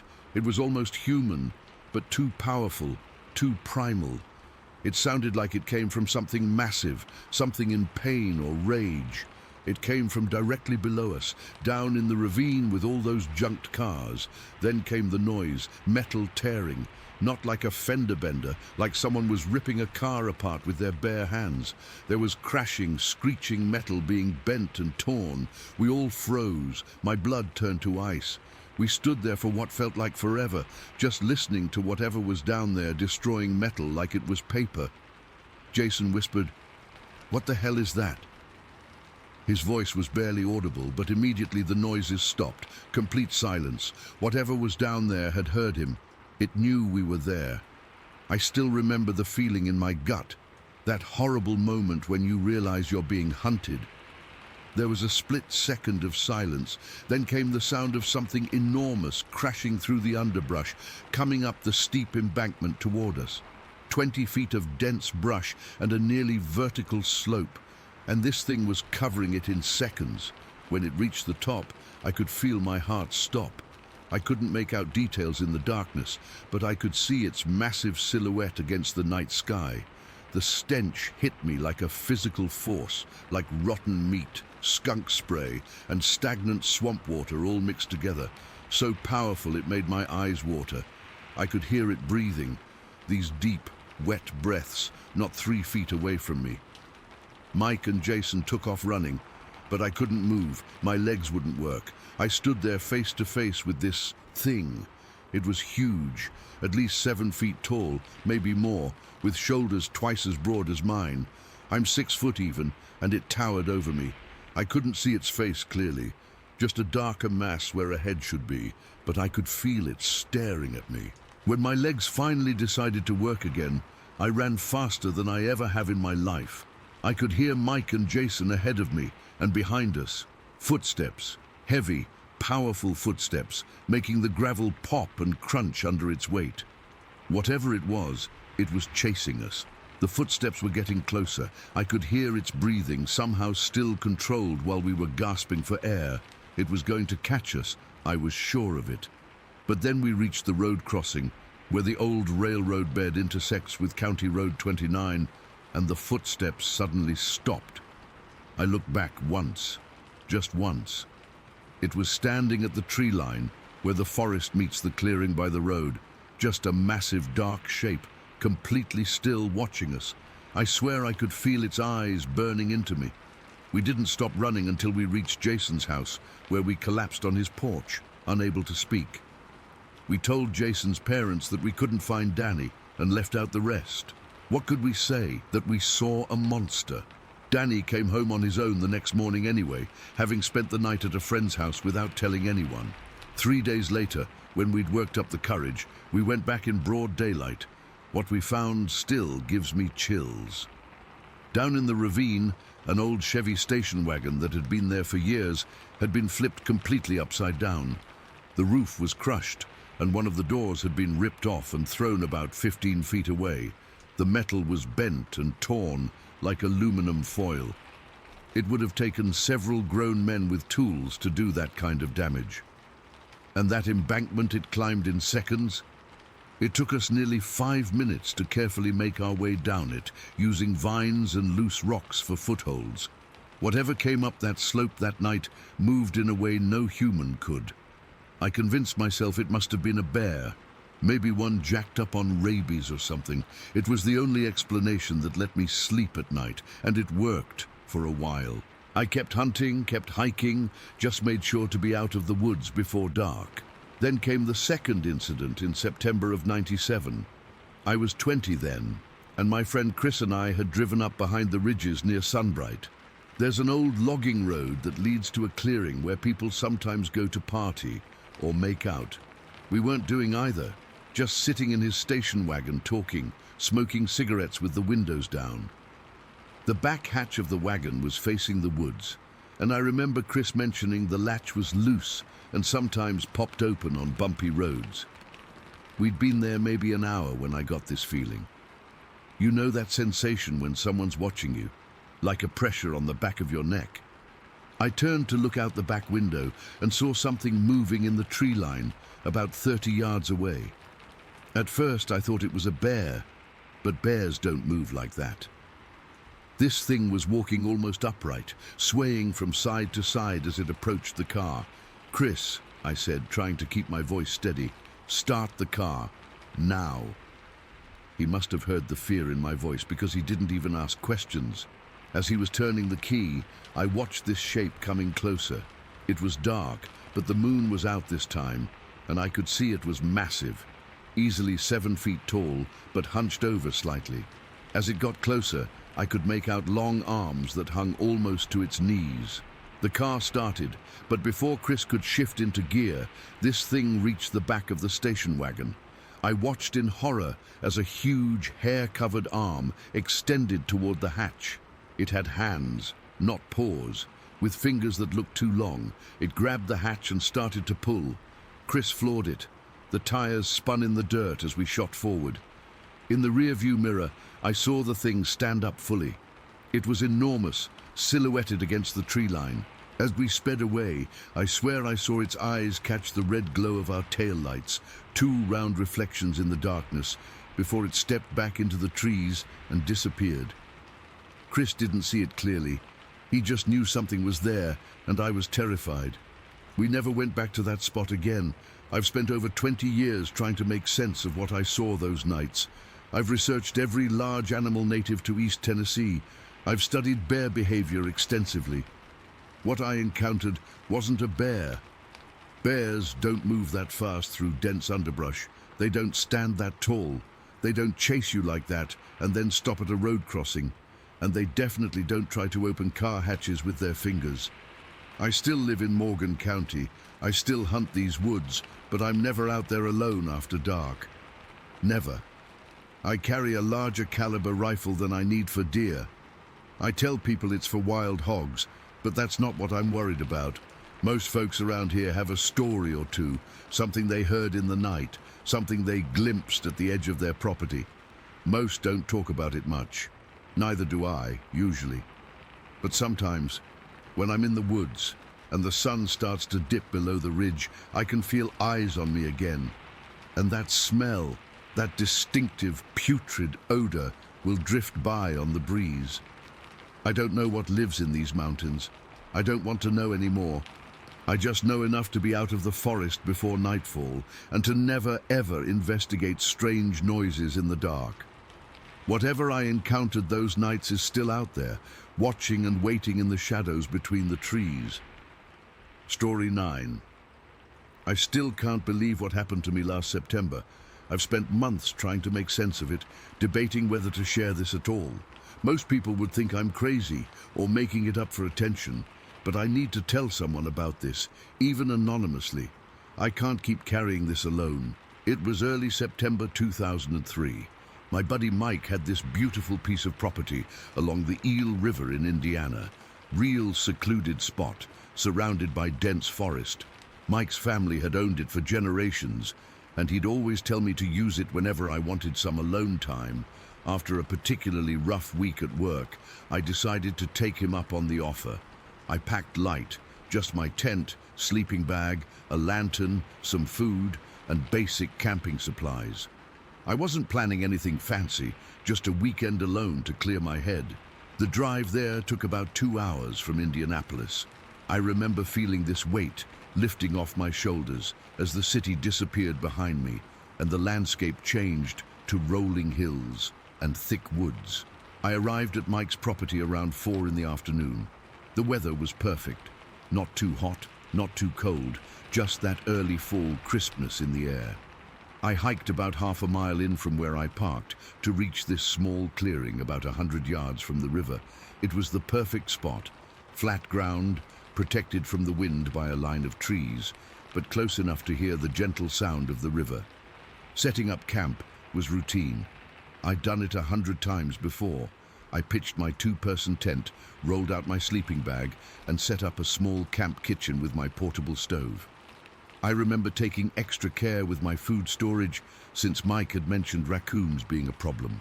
I put most of my food in plastic containers and stored them about 20 feet from my tent under this small tarp I'd rigged up, along with my cooler that had some steaks and sandwich meat. I spent the afternoon exploring, collecting firewood and fishing a bit in the river. Didn't catch anything worth keeping, but it was peaceful. As the sun started to set, I made dinner. Just a simple meal of beans and hot dogs cooked over my small camp stove. I remember feeling completely at ease, watching the sunset through the trees, listening to the birds settling down for the night. I hadn't seen another human being all day, and that was exactly what I needed. By the time full darkness set in, I had a small fire going. I sat there for hours, just staring into the flames, occasionally adding another piece of wood. There's something hypnotic about watching a campfire alone in the woods. Your mind wanders. You notice every sound around you. Around 11 or so, I decided to turn in. I extinguished the fire properly, made sure my food was secure, and retreated to my tent. I had my battery-powered lantern hanging from the center hook of the tent, casting this soft yellow glow around me. I remember reading a bit of a Tom Clancy novel I'd brought along before finally settling down to sleep around midnight. I don't know exactly what time it was when I woke up. My watch was somewhere in my backpack, and I was too disoriented at first to check. What I do know is that something had pulled me from a deep sleep. Some sound that my brain registered as not belonging. I lay there for a few moments, listening. The night was mostly quiet, just the usual sounds of the forest at night. The soft rustle of leaves in the breeze, the distant hooting of an owl, the gentle gurgle of the river. Then I heard it. Footsteps, heavy footsteps moving through the underbrush, snapping twigs and crushing leaves. My first thought was that it must be a deer. We have plenty of them in Indiana, and they can sound surprisingly heavy when they're moving through dry leaves. But these footsteps sounded different, deliberate, rhythmic, two-legged. My heart started racing. I thought maybe it was another camper, but that made no sense. This was private property, miles from the nearest public camping area. Could be a hunter, I thought, but it was September, not hunting season yet, and hunters don't typically move around in the middle of the night. The footsteps grew closer and I froze, completely froze. I'm not a small guy, 6 foot, 200 pounds, and I've been in my share of tough situations. But in that moment, I couldn't move, couldn't even reach for the flashlight beside my sleeping bag. The footsteps stopped right near my tent, close enough that I could hear heavy breathing. Not like a person who'd been exerting themselves, but deep, rumbling breaths, like something with massive lungs. And then I saw it. My lantern was still on, casting light through the thin fabric of my tent, and on the wall of the tent I could see a shadow, a massive shadow. Something was standing between my tent and the lantern, and whatever it was huge. The silhouette showed broad, massive shoulders. The proportions were all wrong for a human. The head seemed to sit directly on those shoulders with hardly any neck visible. And the height, God, the height. My tent is about 5 feet tall at its peak, and this shadow loomed well above it. I did some rough calculations later and figured whatever cast that shadow had to be at least 8.5 feet tall, maybe taller. I lay there, barely breathing, watching this enormous shadow just standing there. It shifted slightly, and I could see what looked like arms swinging gently. Not like a person's arms. Too long, too bulky. After what felt like forever, but was probably only a minute or two, the shadow moved. The footsteps circled around my tent, heading toward where I'd stored my food.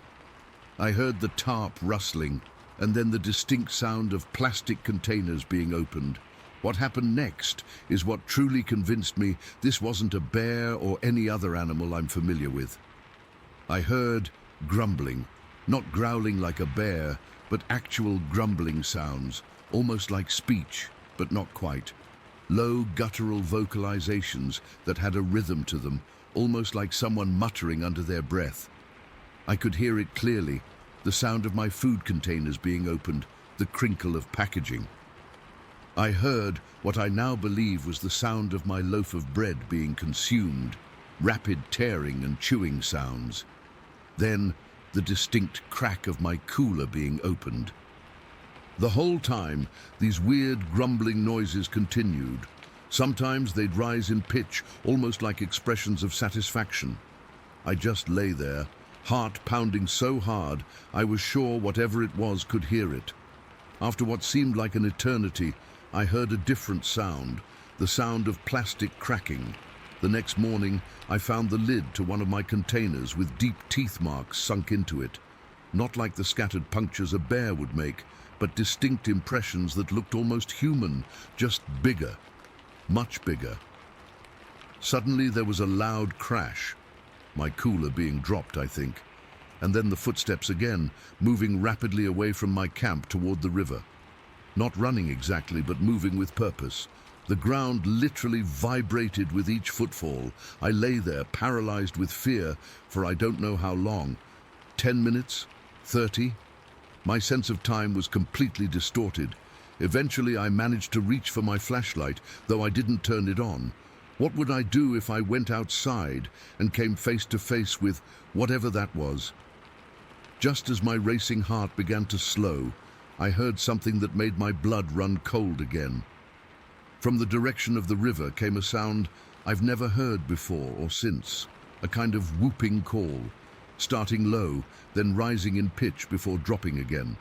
It was loud enough to echo through the trees. Then another similar call answered from further downstream. They weren't human sounds, they weren't any animal sounds I recognize, and I've spent my whole life in rural Indiana. I've heard coyotes, wolves, bobcats, every bird native to the region. This was something else entirely. I didn't sleep another minute that night. I sat upright in my sleeping bag, clutching my flashlight like a weapon, listening to every sound outside my tent. The calls continued occasionally throughout the night, always from the direction of the river, always that same distinctive whooping pattern. As soon as the first grey light of dawn appeared, I was out of that tent. The scene around my food storage was a disaster. The tarp had been partially torn down.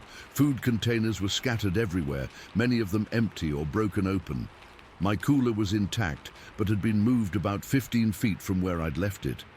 When I opened it, every bit of meat was gone, the steaks, the sandwich meat, everything. But oddly, other items like cheese and condiments were untouched. What I saw next made my legs go weak. Leading from my campsite toward the river were footprints.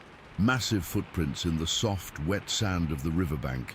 Each one was nearly twice the size of my own boot, and I wear a size 12. They were clearly foot-shaped, with distinct toe impressions, and the stride length, they were spaced so far apart that when I tried to step from one to the next, I had to jump. I didn't even pack up properly. I threw my sleeping bag and the absolute essentials into my backpack, abandoned the tent and the rest of my gear, and practically ran back to my car. The whole time I felt like I was being watched from the tree line. For months, I told no one. Who would believe me? I made up some story about bad weather to explain to Mike why I'd left his camping gear behind. Eventually, I went back with him to retrieve everything, but I made sure we went in broad daylight and that we weren't staying overnight. I've spent countless hours researching since then, looking at reports of similar encounters, comparing what I experienced with known animal behaviors. Nothing fits except one explanation, as impossible as it seems. The size, the sounds, the behavior with the food, the footprints, everything points to what people call Bigfoot. I know how that sounds. Believe me, I know. If someone had told me this story before it happened to me, I'd have thought they were either lying or confused. But I know what I experienced. Those footsteps, that shadow on my tent, those whooping calls, those massive footprints, they were real. Something was out there in those Indiana woods, something that shouldn't exist according to science, but does. I still go camping, still spend time outdoors, but never alone anymore, and never, ever near the Eel River. Story 10. I've been sitting on this experience for almost 10 years now, and I think I'm finally ready to talk about it. I've told a few close friends, but every time I do, I can see that look in their eyes, like they think I'm either lying or crazy. But I know what I saw, and my wife saw it too. This happened in July of 2014, and it still gives me nightmares sometimes.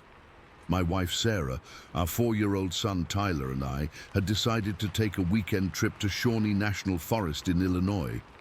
We aren't fancy campers or anything. We just wanted to get away from the city for a bit, let Tyler experience some nature. We rented one of those small cabins through the Illinois State Park system. Nothing fancy at all. Just a tiny 16 by 16 foot wooden box on some cinder blocks. The place didn't even have air conditioning, which sucked because it was probably the most humid week of the entire summer. I remember sweating through my shirt, just carrying our stuff inside. The first day was actually really nice. We hiked some easy trails. Tyler collected rocks and sticks like they were treasure, and we cooked hot dogs over the fire pit outside. It was exactly the kind of family memory I'd hoped we'd make. We saw some deer in the distance, and Tyler was absolutely thrilled. As the sun went down, we moved inside the cabin. The mosquitoes were brutal that night. It was around 10:30 when things got weird. We'd just put Tyler to bed in the small bedroom area. Sarah and I were sitting at the little table, playing cards and having a beer, talking quietly so we wouldn't wake him up. That's when the first hit came. I'm not exaggerating when I say the entire cabin shook. It wasn't like someone knocked. It was like something had slammed into the side of the structure.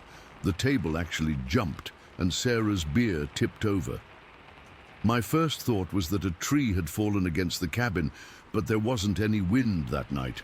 Everything had been completely still. "What the hell was that?" Sarah whispered, already on her feet. I remember telling her to check on Tyler while I looked out the window, but I didn't see anything in the darkness. Then it happened again. Something hit the cabin a second time, and this impact was even harder. The whole place shuddered on its foundation. I swear I could feel the cabin shift slightly on those cinder blocks. Pictures fell off the wall, and Tyler started crying from the bedroom area. Sarah rushed to him while I grabbed my heavy Maglite flashlight, the only thing I had that could possibly serve as a weapon. My heart was racing. I figured it had to be a black bear. We'd been warned they sometimes came around looking for food, though they rarely bothered people. I approached the window carefully, trying to control my breathing. I switched on the flashlight and pointed it out into the darkness. What I saw wasn't a bear. Not even close. About 30 feet from the cabin stood something. Something massive. It was standing on 2 legs, completely upright. The first thing I noticed were its shoulders. They were absolutely enormous, impossibly wide, with a broad chest that tapered down. Its arms were long, hanging down past where its knees would be, and they swung slightly as it turned away from the light. The creature was covered in hair, not fur exactly, but long, shaggy hair with a mix of grey and brownish coloring.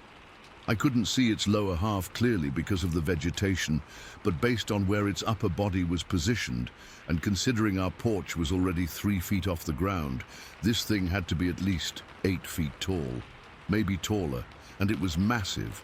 I'd guess between 500 and 600 pounds of pure muscle.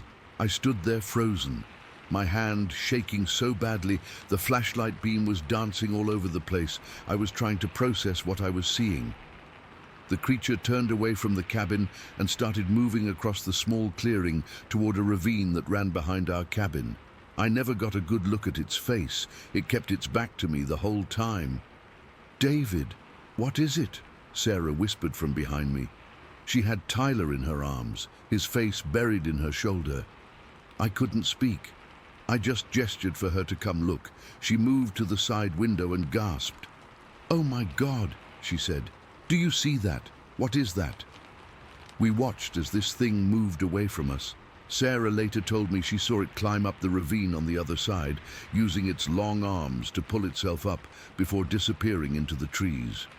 The way it moved wasn't like anything I'd ever seen, powerful but smooth, like it knew exactly how to navigate the terrain. After it disappeared, we stood in complete silence for what felt like forever, but was probably 15 minutes according to the clock. Tyler had fallen back asleep on Sarah's shoulder, exhausted from his brief crying fit. He had no idea what was happening, thank God. "We need to call someone," Sarah finally whispered. I nodded, but our cell phones had no signal out there. The cabin didn't have a landline. We were completely isolated. "I'm going to check outside," I said, though everything in me was screaming not to. "David, no, are you crazy?" Sarah grabbed my arm. "We need to know if it's gone. We can't just sit here all night wondering." I tried to sound brave, but my voice was shaking. I slowly opened the cabin door and stepped out onto the small porch, flashlight held out in front of me like some pathetic weapon. The moment I stepped outside, I was hit by a smell so powerful it almost made me gag. It was this overwhelming musky odor, like a wet dog that had been rolling in something rotten, mixed with moldy earth and something else I can't even describe. The smell seemed to hang in the air, thick and almost physical. I swept the flashlight around the clearing, but saw nothing moving. The forest was dead silent, no insects chirping, no nightbirds, nothing. That silence was almost worse than seeing the creature again would have been. I hurried back inside and locked the door. "We need to leave," I told Sarah. "Now." We didn't even discuss it. Sarah started gathering our essential belongings while I kept watch at the window. Tyler was still asleep, completely unaware of the terror his parents were experiencing. We packed quickly, just grabbing what we absolutely needed. I kept the flashlight in my hand the whole time, constantly scanning the tree line. When we were ready, I went out first to start the car. I've never felt more exposed than during that short walk from the cabin to our vehicle. The smell was still there, though not as strong. I started the engine and left the headlights on, illuminating the path to the cabin. Sarah carried Tyler, who somehow stayed asleep through all of this, and I grabbed our bags. We drove down that dirt trail to the highway faster than was safe, constantly checking the rearview mirror. I half expected to see that thing burst out of the trees behind us, but nothing happened. We didn't speak much during the 3-hour drive home. What was there to say? We'd both seen something impossible. The next day, we called the park rangers and tried to explain what had happened. They were polite but dismissive, said it was probably a bear and that they'd check the cabin. They called back later to say they hadn't found any damage or evidence of anything unusual. They suggested maybe a deer had run into the cabin. A deer. As if I couldn't tell the difference between a deer and an 8-foot-tall bipedal creature. For weeks afterward, I couldn't sleep well. I kept replaying that moment in my head, the sight of this massive thing standing there in the darkness, turning away from us. I researched online, trying to find explanations. I looked into reports of bears standing on hind legs, not nearly tall enough, escaped zoo animals, none reported, people in costumes. Who would do that? And why? Nothing made sense. About 5 years later, in 2019, I was researching another park we were thinking of visiting, and I stumbled across a forum where people shared unusual experiences in national parks. My blood ran cold when I saw a post from someone describing a sighting of what they called a Bigfoot in Shawnee National Forest, in the same general area where we'd stayed. Their description matched what we'd seen almost perfectly. Until that moment, I'd never even considered Bigfoot as an explanation. It seemed too ridiculous, too impossible. But reading that post, knowing someone else had seen the same thing in the same place, it shook me. Maybe what we encountered that night was something science hasn't acknowledged yet. I still don't know what hit our cabin that night. I don't know what I saw standing in that clearing, but I know it was real, and it was not anything I'd ever been taught existed. My wife saw it too. We haven't been camping since, not in a tent or cabin anyway. Hotels with solid walls and locks are the only way I'll stay in the woods now. Sometimes I wake up in the middle of the night thinking I can smell that strange, musky odor again. On those nights, I check all the windows and doors, and I look in on Tyler sleeping peacefully in his room, and I wonder if that thing is still out there in the forests of Illinois, watching other unsuspecting families through their cabin windows. Story 11. I've never shared this with anyone online before, but I need to get this off my chest. It's been 6 years, and I still have nightmares about what happened to me in the Porcupine Hills. It was June of 2017. I was going through a rough patch after my divorce finalized, and I just needed to get away from everything for a weekend. I've always found peace in the woods, and camping alone has never bothered me before. I had my German Shepherd mix, Max, with me anyway. He was only 4 years old at the time, strong and protective, the best camping buddy I could ask for. I packed my small 2-person tent, my 30-30 rifle, mostly for peace of mind and maybe some hunting if the opportunity presented itself, a cooler with some beer and food, and my basic camping gear. Nothing fancy. I'd been to the Porcupine Hills dozens of times before, so I knew exactly where I wanted to set up. There's this clearing about 12 miles up one of the old logging roads where people used to cut wood years back. It's secluded, but has this amazing view of the valley below. I remember the drive up was peaceful. Max had his head out the window the whole time, his ears flapping in the wind. We arrived around noon, and the weather was perfect. Clear blue skies, about 70 degrees, with just enough breeze to keep the bugs away.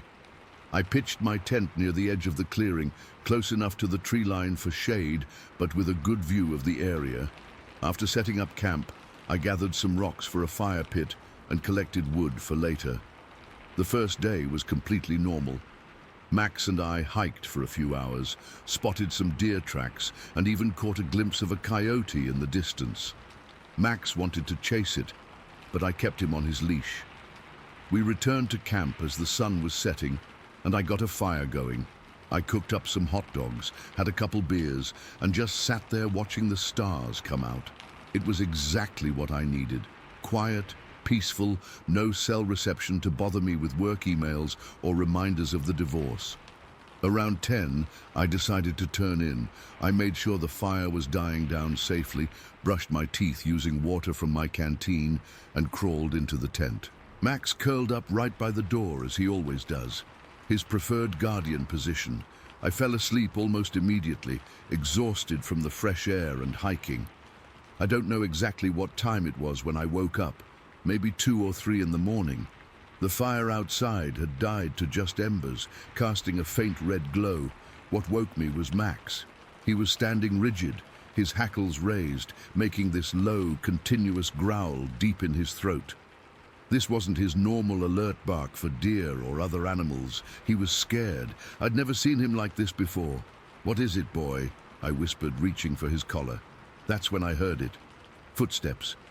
Heavy footsteps moving slowly around our campsite, the sound of dry branches crunching under significant weight. Whatever was out there was big.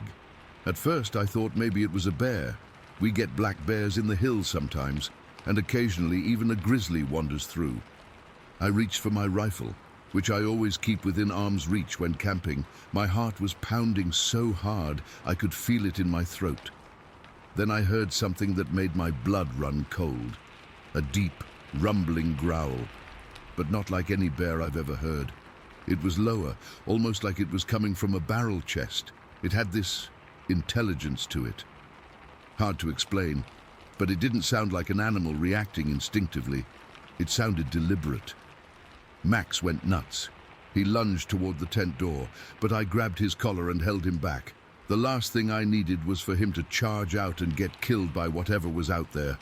I could feel him trembling under my grip, which scared me even more. Max isn't afraid of anything.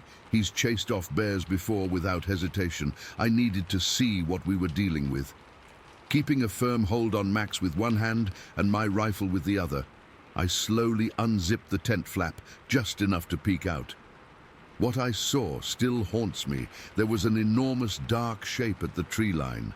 At first, it was just a silhouette against the trees, but then it moved closer to what remained of my fire. As the faint light hit it, I could make out more details. This thing was massive, at least 8 feet tall, maybe taller.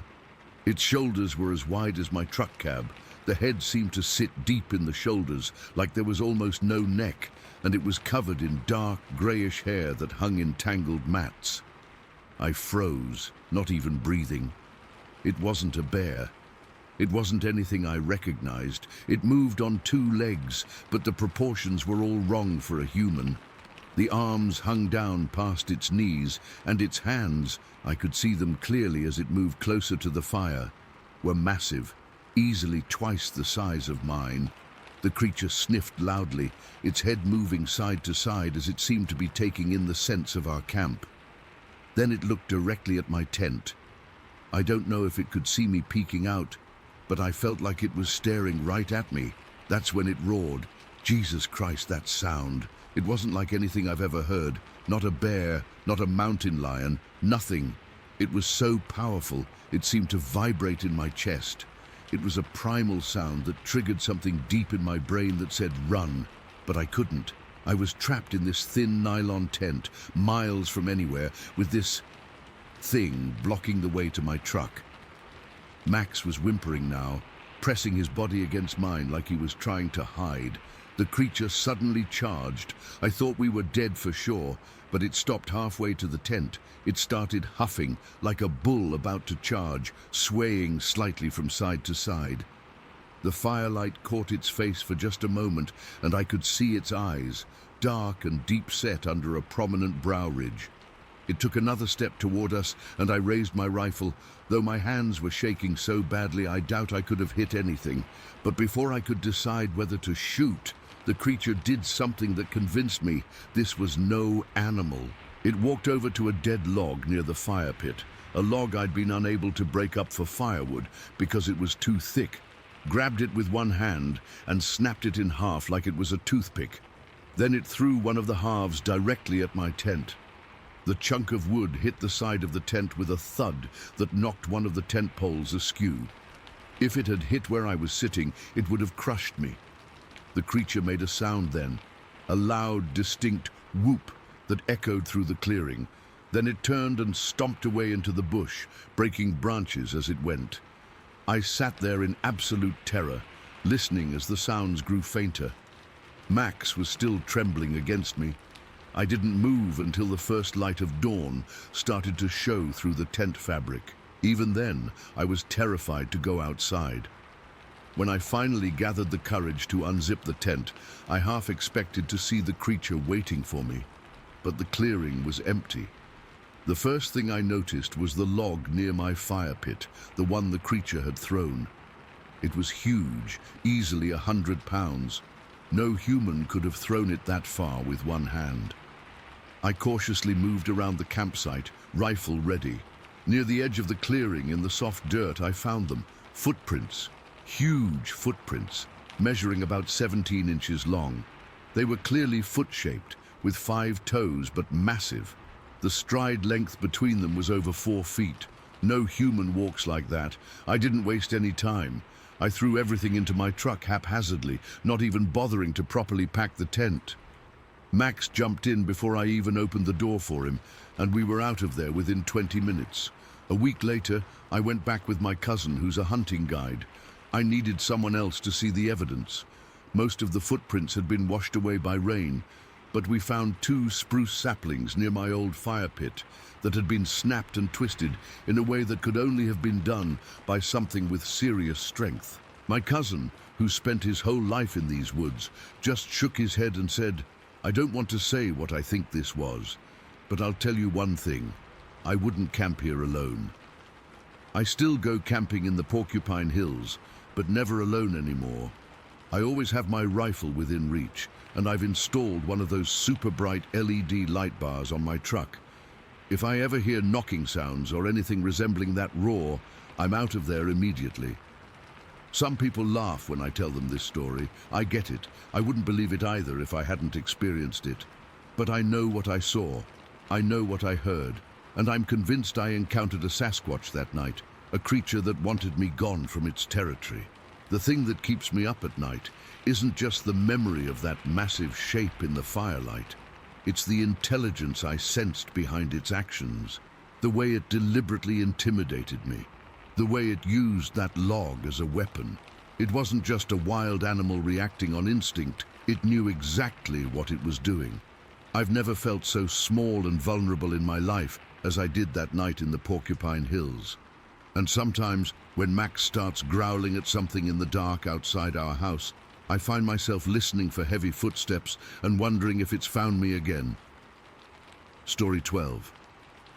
I never thought I'd be that guy, you know, the kind that posts weird shit about things that shouldn't exist.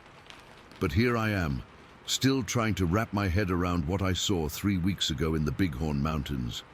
I've been a wildlife technician for the Wyoming Game and Fish Department for over 20 years now.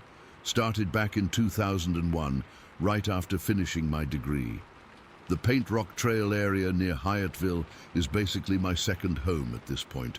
I know every ridge, every clearing, every seasonal creek, and every animal that calls it home. At least I thought I did. That day started like any other survey day. Clear skies, temperature in the mid-60s, light breeze, perfect conditions. I'd hiked up to my usual observation point, this rocky outcrop that gives me a killer view of about 2 miles of valley. It's where I do most of my wildlife counts and trail monitoring. I got there around 9:30 in the morning, set up my gear, and settled in. I always bring my Nikon Monarchs, damn good binoculars that have served me well for years. Started scanning the valley like I always do, making notes about wildlife activity. Spotted 3 mule deer, a couple of red-tailed hawks, and the usual small critters. Nothing out of the ordinary. Around 11, I noticed a group of 4 hikers making their way along the trail. 2 men, 2 women, moving at a decent pace. They were probably about 3/4 of a mile from my position. I often observe hikers to monitor trail usage and make sure nobody's going off trail into sensitive areas. Just part of the job. That's when I saw it. I was following the hikers with my binoculars when something large and dark caught my attention in my peripheral vision. I shifted my view about 400 yards ahead of the hiking group toward a small meadow that borders the eastern edge of the trail. At first, I thought it was a bear. We get black bears in the area all the time. But something was off about the way it moved. This thing was completely upright and fast, really fast. It was moving parallel to the trail, in the same direction as the hikers, but at probably twice their speed. I adjusted my focus to get a better look. The creature, and I don't know what else to call it, was covered in what looked like dark, almost black hair. It was tall, way taller than any person I've ever seen, had to be at least 7 feet, maybe even 8. And it wasn't just tall, but massive, broad shoulders, thick limbs. But what really got me was how it moved. This thing moved with purpose. Long, powerful strides that ate up ground like nothing I've ever seen. It wasn't lumbering like a bear on its hind legs. This was its natural way of moving, fully bipedal, arms swinging slightly at its sides. Its gait was smooth, almost fluid. Each stride had to cover at least 6 feet. I've seen everything in these mountains. Black bears, grizzlies, moose, elk, mountain lions. You name it. This wasn't any of those, not even close. I kept my binoculars locked on it, my heart pounding so hard I had to consciously steady my hands. The creature continued parallel to the trail for about 300 yards, maintaining that distance from the hikers. Then it veered slightly, heading toward Dyer Creek, a small stream that cuts across that part of the valley. When it reached the creek, it didn't slow down at all, just leaped across in one bound, had to be a 15-foot jump at least, landed smoothly on the other side, and continued without breaking stride. That's when I knew for certain this wasn't a bear. No bear moves like that. Hell, no known animal moves like that. The hikers had no clue. They were chatting, taking pictures, completely oblivious to what was moving ahead of them. The creature seemed aware of them, though. It maintained that distance, never getting closer, never stopping to look back. It was deliberately avoiding them. After clearing the creek, it headed toward a dense stand of lodgepole pines on the southern edge of the valley. Before entering the tree line, it paused for just a moment. That's when I got my clearest look. It turned slightly, not fully toward me, but enough that I could see its profile. The head sat directly on those massive shoulders, no real neck to speak of. The face was mostly obscured by hair, but I could make out what looked like a pronounced brow ridge. Then it was gone, just stepped into those trees and vanished. The whole sighting lasted maybe 5 minutes, but it felt like hours. I kept my binoculars trained on that spot for another 20 minutes, but it never reappeared. When I finally lowered my binoculars, my hands were shaking so bad I dropped my pen trying to make notes. I've never experienced anything like that. The adrenaline, the disbelief, the certainty that I was seeing something that shouldn't exist. I considered trying to catch up to those hikers to warn them or ask if they'd seen anything, but they were at least half an hour ahead by that point and heading in the direction opposite from where the creature had disappeared. Plus, what would I even say? Hey, did you happen to see the 8-foot-tall, hairy humanoid that was paralleling your hike? Yeah, right. I stayed at my observation point for another hour, scanning the entire valley, hoping for another glimpse. Nothing. Eventually, I packed up and headed back down the trail. The whole hike back, I kept looking over my shoulder, checking the tree line, listening for any unusual sounds. The forest felt different somehow, like I was suddenly a visitor in a place I thought I knew inside and out. Back at my truck, I sat there for a long time, trying to rationalize what I'd seen. Maybe it was a bear after all, but no bear moves like that, completely upright for that long, with that gait, making that jump.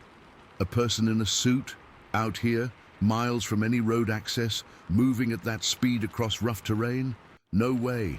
Besides, I know what people look like through binoculars, even at a distance. This was no person. I've spent my entire adult life in these mountains. I've studied the wildlife, the ecosystems, tracked migration patterns, conducted population surveys. I know the difference between a deer and an elk at 1,000 yards. I can tell a coyote from a wolf by just the way they move. I'm trained to observe and identify, and I'm good at my job. What I saw that day doesn't fit into any category of wildlife I know. The size, the bipedal stance, the fluid movement, the obvious intelligence in the way it avoided the hikers. There's only one thing it could have been, and it feels ridiculous even typing this out. I saw a Bigfoot. There. I said it. I haven't told anyone at work. My colleagues would think I've lost my mind. 20 years of credibility down the drain. I considered filing an unusual wildlife sighting report, but stopped myself. What would that accomplish, except to put a question mark next to my name in the department? I've gone back to that same observation point 4 times since then, spent hours scanning the valley, the meadow, the creek, the tree line. Nothing, no sign of it. But I know what I saw. The thing that keeps me up at night isn't just that I saw something that supposedly doesn't exist.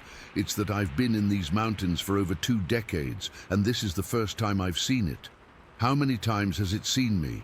How many times have I been completely unaware of being watched? How many other things are out there that we don't know about? I've always been the skeptical type. I'm a science guy. I believe in what I can observe, measure, and verify. But now, I'm questioning everything I thought I knew about these mountains, about what lives here, about what's possible. The most frustrating part is having no proof. It was just me, my binoculars, and whatever that was, moving through the valley like it owned it. No photos, no tracks I could find later, no physical evidence at all. Just what I saw with my own eyes, through lenses I've trusted for years. If you've read this far, you probably think I'm crazy or lying or both. I don't blame you. 3 weeks ago, I would have thought the same thing. All I can say is that I know what I saw. It wasn't a bear. It wasn't a person. It wasn't any known wildlife species in the Rocky Mountain region. I still go to work every day. I still do my job, but everything feels different now. I find myself scanning the tree line more often, looking for movement, for shadows that don't belong. I listen more carefully to stories from hikers and hunters that I would have dismissed before. The mountains I thought I knew so well now feel like they're hiding something. And whatever it is, it's been there all along, watching us, avoiding us, living alongside us without most of us ever knowing. I don't know if I'll ever see it again.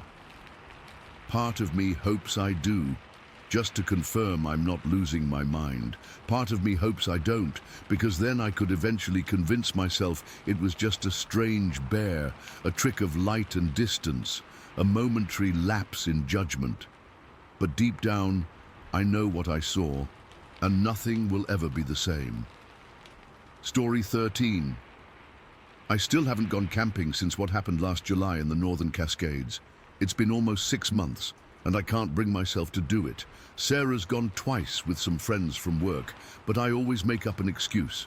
I know she's starting to get frustrated with me, but I can't explain it to anyone else without sounding completely insane. Maybe writing it down will help. I don't know. We were both pretty experienced hikers back then. We'd done multi-day trips all over Washington state for the past 4 years. Sarah's the one who got me into it when we first started dating. She grew up doing this stuff with her dad, while I was more of a city kid, but I fell in love with the backcountry pretty quickly. This particular spot was about 2 hours north of Seattle, in a less trafficked area of the mountains. We'd been there once before, the previous summer, and loved how isolated it was. You had to hike about 2 hours from where you parked, following an unmarked trail that branched off from the main one. The spot itself was this little clearing near a small mountain stream, surrounded by dense forest on 3 sides, with a view of the valley on the 4th. We got there around 3 in the afternoon. The hike-in was uneventful, just the usual sweating and occasional breaks to drink water and take in the scenery. We set up our tent, gathered some firewood, filtered water from the stream, and made dinner. Normal camping stuff. The weather was perfect, mid-70s during the day, probably dropping to the low 50s at night. Clear skies. We planned to stay 3 nights. Everything was fine until maybe 2 or 3 in the morning. I woke up suddenly, not sure why at first. Sarah was still asleep beside me. Then I heard it. Footsteps. Not small ones like a raccoon or even a deer. Heavy, deliberate. Something big was walking around our tent. At first I thought maybe it was a bear, which wouldn't be unusual in that area, but bears don't really circle. They investigate and move on.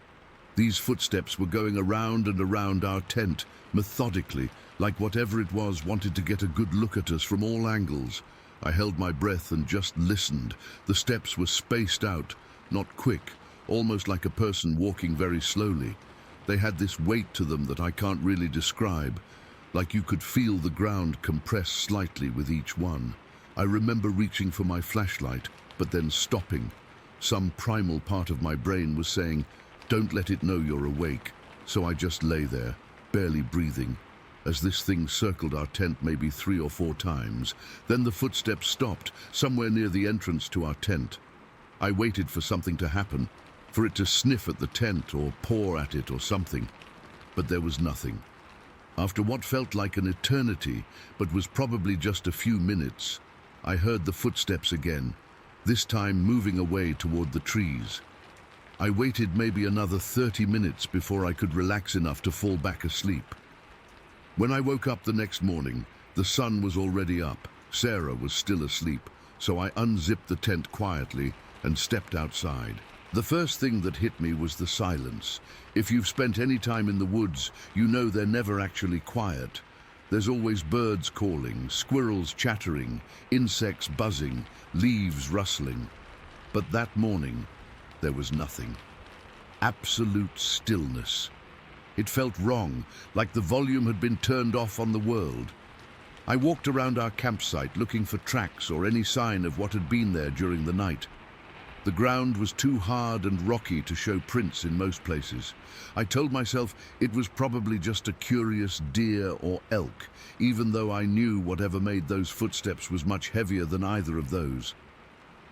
When Sarah woke up, I mentioned hearing something walking around in the night. She hadn't heard anything, but she could tell I was spooked. She suggested maybe we'd pitched our tent on a game trail, and it was just normal wildlife. I tried to believe that. We made breakfast and decided to do a day hike along the stream up to a small waterfall about an hour away. The entire time we were hiking, I kept getting this feeling that something was watching us. You know that sensation on the back of your neck? It was constant. I kept spinning around, thinking I'd catch sight of whatever it was, but there was never anything there. Well, not nothing exactly. Several times I caught movement at the edges of my vision, just quick flashes of something dark moving between trees or behind rocks, but whenever I'd turn to look directly at it, there would be nothing. Sarah noticed I was jumpy and kept asking what was wrong. I didn't want to freak her out, so I blamed it on not sleeping well. We made it to the waterfall, ate our lunch, and headed back to camp. The whole time, that feeling of being watched never went away. That afternoon, we collected more firewood and played cards at our picnic spot. Everything seemed normal enough, but the forest remained unnaturally quiet. No birds, no squirrels, nothing. Sarah noticed it too. "It's weird how quiet it is," she said. "Maybe there's a predator in the area." I remember thinking, yeah, that's what I'm afraid of. As the sun started to set, we made dinner and sat by the fire. I kept looking into the darkening forest, expecting to see something staring back at us. Several times, I thought I saw eyes reflecting the firelight from within the trees, but when I'd shine my flashlight in that direction, there would be nothing there. We turned in around 10. I was exhausted from the combination of poor sleep and constant anxiety, but I knew I wouldn't be able to relax.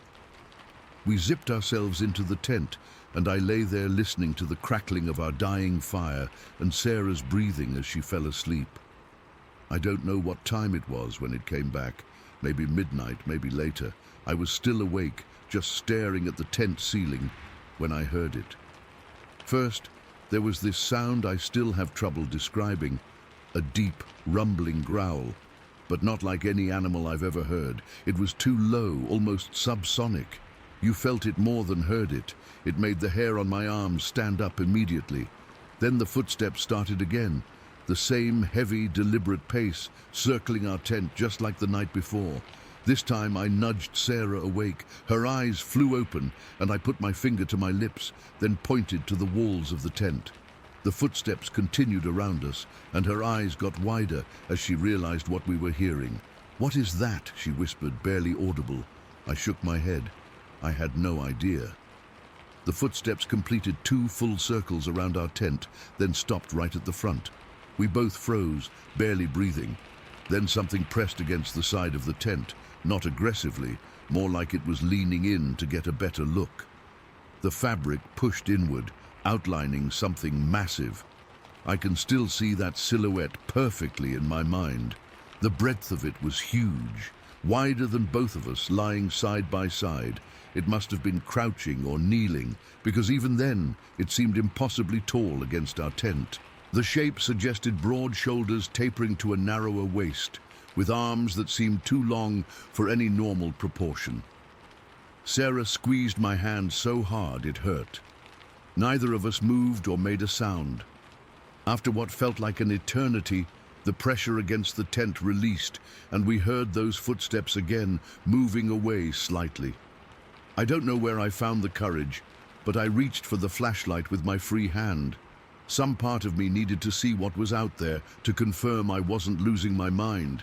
Before Sarah could stop me, I unzipped the tent just enough to peek out and pointed the flashlight toward where we'd heard the footsteps retreat. For just a split second, the beam caught it at the edge of the trees about 30 feet away. It was turning to look back at us, over its shoulder. I only saw it for maybe a second before it disappeared into the forest. But that was enough. It was enormous, at least 8 feet tall, probably taller. Its body was covered in dark hair or fur, not shaggy like a bear, but not short either. The shoulders were massively broad, and its arms hung down past its knees. But it was the head that has haunted me since. slightly pointed at the top, almost conical, with a face that seemed caught between human and something else. I couldn't make out details in that brief moment, just an impression of deep-set eyes that reflected my flashlight. Sarah saw it too. She made this small, strangled sound and pulled me back inside the tent. We zipped it shut and huddled together in the center of our sleeping bags. Neither of us slept at all that night. We just sat there, clutching each other, listening to every sound from the forest. The footsteps didn't return, but several times we heard that same deep, rumbling growl from different directions, like it was pacing around the perimeter of our camp, just out of sight. As soon as there was enough light, we started packing up. We didn't even make breakfast or coffee.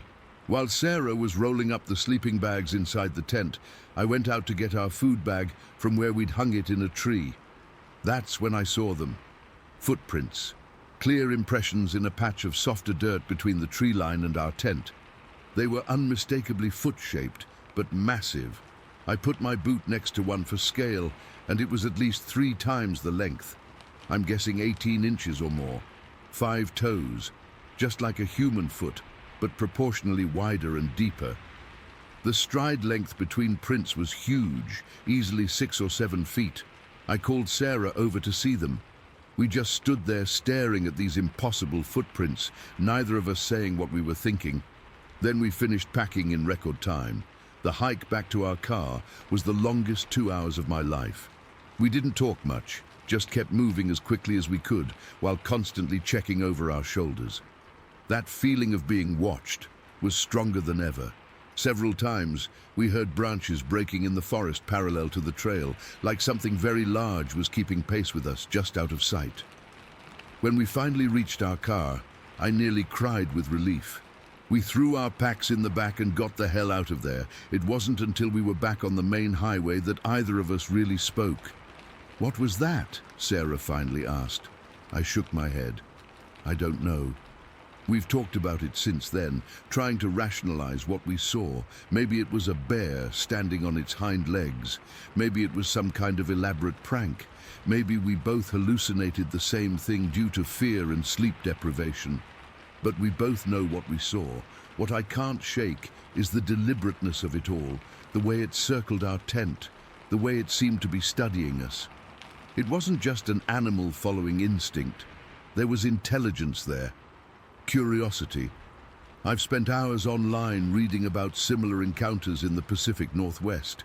Some of the descriptions match what we saw exactly. I never believed in this stuff before, but now I don't know what to believe. All I know is that I'm never going back to those mountains. And whenever Sarah mentions camping, I feel that same fear grip my chest. The memory of those heavy footsteps circling in the dark, and that silhouette pressed against our tent, watching us. Story 14. I still struggle to talk about what happened that night on Cedar Springs Road. It's been 24 years, but I can remember it like it was yesterday. This isn't something I share often because people either don't believe me or think I'm exaggerating, but I need to get this off my chest. It was late October 1999, a Friday night. Me and 3 of my buddies, Tim, Kyle and Matt, were doing what we always did on weekends, hanging out in the boonies away from parents and cops. We were all 17 or 18 at the time, just regular high school kids looking for a place to chill. Cedar Springs Road back then wasn't anything like it is now. No warehouses, no pavement, just dirt trails cutting through dense South Carolina woods. There was this one pond we liked to park at, not huge, maybe half a football field across, tucked behind a line of pine trees where nobody bothered us. The county had started clearing some land nearby for what eventually became that industrial park, but most of the area was still untouched. Tim had this beat-up '87 Chevy Caprice that was basically our hangout spot. That night, we'd driven down this bumpy dirt path that fishermen sometimes used, parked facing the water, and were just sitting there with the windows down, passing around a few beers and blasting Limp Bizkit on Tim's janky stereo system. We'd been there maybe an hour when Tim suddenly reached over and turned down the volume. "You guys hear that?" he asked, looking around. We all went quiet, listening.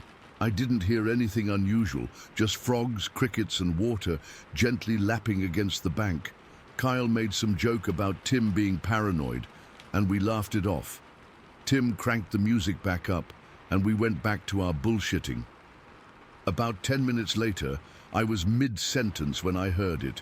We all did. This deep, rolling growl coming from across the pond. Tim killed the music immediately. The sound was unlike anything I'd ever heard in those woods, and I'd spent my entire childhood exploring them. It reminded me of when my dad took me to the Columbia Zoo and we heard the lions growling, that deep, chest-rumbling sound that you feel more than hear. But this was different. Wilder somehow. "What the fuck was that?" Matt whispered. None of us answered. We were all staring across the pond. The south side was thick with these tall cattails, easily 6 feet high, and behind them stood a line of oak trees that dipped down toward a drainage ditch. It was dark, maybe around 11 at night, and we couldn't see much beyond our immediate surroundings. "Turn on the headlights," Kyle suggested, his voice unsteady. When Tim flipped them on, at first I didn't see anything unusual. Then Kyle pointed, and my stomach dropped. There, just beyond the cattails, was what I initially thought was a tree stump, or maybe a bear standing on its hind legs. But then it moved. It shifted its shoulders and lifted what was clearly a head, and I saw 2 green dots reflecting in the headlights. Eyeshine, like when you catch a deer in your lights, but higher off the ground, much higher. The thing swayed its head from side to side, like it was studying us from its partially hidden position. I felt the hair on my arms stand up. My mouth went completely dry. "Are you guys seeing this?" I managed to whisper. "It's a fucking Bigfoot," Matt said, his voice cracking. Under different circumstances, we would have laughed at him for saying that, but none of us did. Because whatever was standing across that pond watching us wasn't a bear. It wasn't a man in a costume. It looked like an upright gorilla, but bigger than anything that should exist in South Carolina woods. I'd grown up hunting with my dad. I knew every animal native to our area. This wasn't one of them. The thing had a cone-shaped crown on its head, similar to a silverback gorilla, but it stood at least 8 feet tall. It was covered in thick, rough-looking black hair. As we watched, frozen, it occasionally made these low grunting sounds and shifted its weight, like it was deciding what to do. "Start the car," I said to Tim, not taking my eyes off the creature. Tim turned the key, but the engine just made this awful sputtering sound. He tried again with the same result. "Fuck, fuck, fuck," he muttered, still cranking the ignition. The headlights were still on, and the creature hadn't moved. It just stood there, watching us. I could hear it breathing now, deep, heavy breaths punctuated by those grunting sounds. Then Tim cut the headlights, probably thinking it would help the car start. That was a mistake. The darkness that engulfed us was absolute. The moon was mostly hidden behind clouds, and without the headlights I couldn't see more than a few feet past the windshield. But I could hear it. We all could. Those breathing sounds and grunts were still there, maybe even closer now. My heart was pounding so hard I thought I might pass out. Kyle was hyperventilating next to me. Matt had gone completely silent. "Try again," I whispered to Tim. As he turned the key once more, the creature let out a sound I will never, ever forget. It wasn't a growl or a roar. It was both, and something else entirely. It started low and built into this ear-splitting scream that seemed to vibrate the very air around us. The side mirrors on the Chevy actually shook. The sound went on for what felt like forever, this prolonged, powerful vocalization that was clearly meant to intimidate. And holy shit, it worked.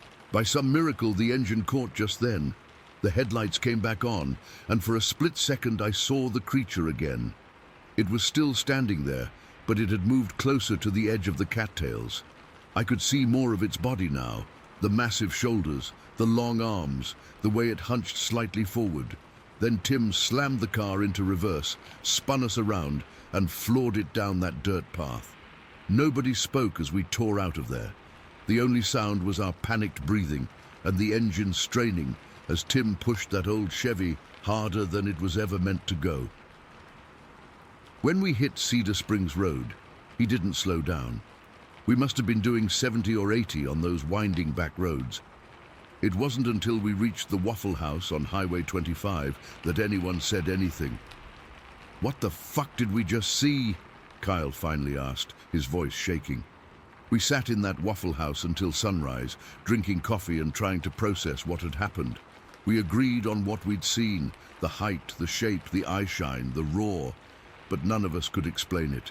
I've spent countless hours since then trying to rationalize it. Maybe it was a bear, I'd tell myself. But bears don't stand 8 feet tall. They don't have that silhouette. They don't make sounds like that. We went back once, about a week later, in broad daylight, and with Tim's dad's shotgun in the trunk. The place looked completely normal. No tracks, no signs, nothing out of the ordinary, but I couldn't shake the feeling of being watched the entire time we were there. Over the next few years, that area changed rapidly. They built the industrial park, paved the roads, put up streetlights. The pond got fenced in, the creek that fed it was rerouted, and most of the woods were cut down. I moved away from Greenwood after college and rarely go back. Sometimes I wonder if what we saw that night was the last of its kind in the area, pushed out by development, searching for somewhere quieter to exist.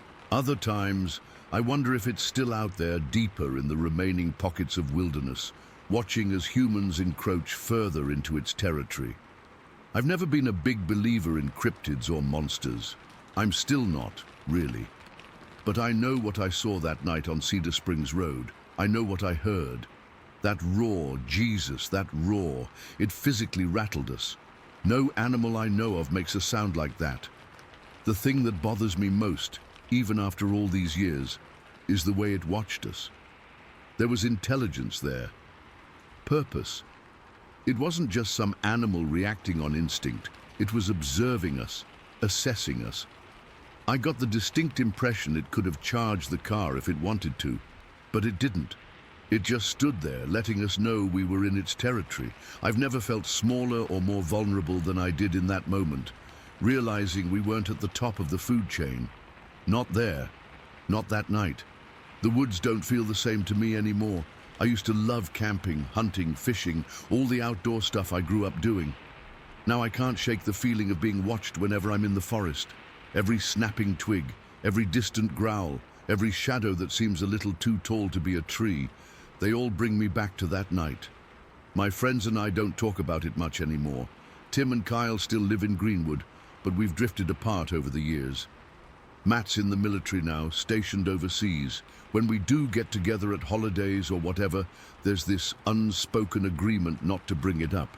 But sometimes, after a few beers, one of us will glance at the others with this look that says, "Remember it was real, right?" And I know it was real. Those green eyes reflecting in the headlights, that massive silhouette, that earth-shaking roar. I'll carry those memories to my grave. Sometimes I drive by that area when I visit home. It's all developed now. Warehouses, parking lots, chain-link fences. Nothing like the wild place it used to be. I wonder if anyone working in those buildings has ever heard anything strange at night. I wonder if they ever feel watched. I don't know what we saw that night. I don't have a name for it beyond what Matt blurted out in the moment. But I know it was real. And I know it changed something fundamental in how I see the world. There are things out there we don't understand. Things that have managed to stay hidden despite our best efforts to develop and catalogue every inch of this planet. And sometimes, when you least expect it, they let you know they're there. Story 15. I still can't believe it's been 50 years since that night outside of Paso Robles. Every detail is burned into my memory, clear as if it happened yesterday, not back in the summer of '74. I've never been much for sharing this story. Who would believe it anyway? But keeping it bottled up all these years hasn't made it any less real. It was late July when my sister-in-law, Rosa, and I decided to make the drive down to Central California. We both had grandmothers in the area who weren't getting any younger, and we figured we'd make a weekend trip of it. I was 23 at the time, had been married to Rosa's brother for 2 years, and we'd grown close despite our different personalities.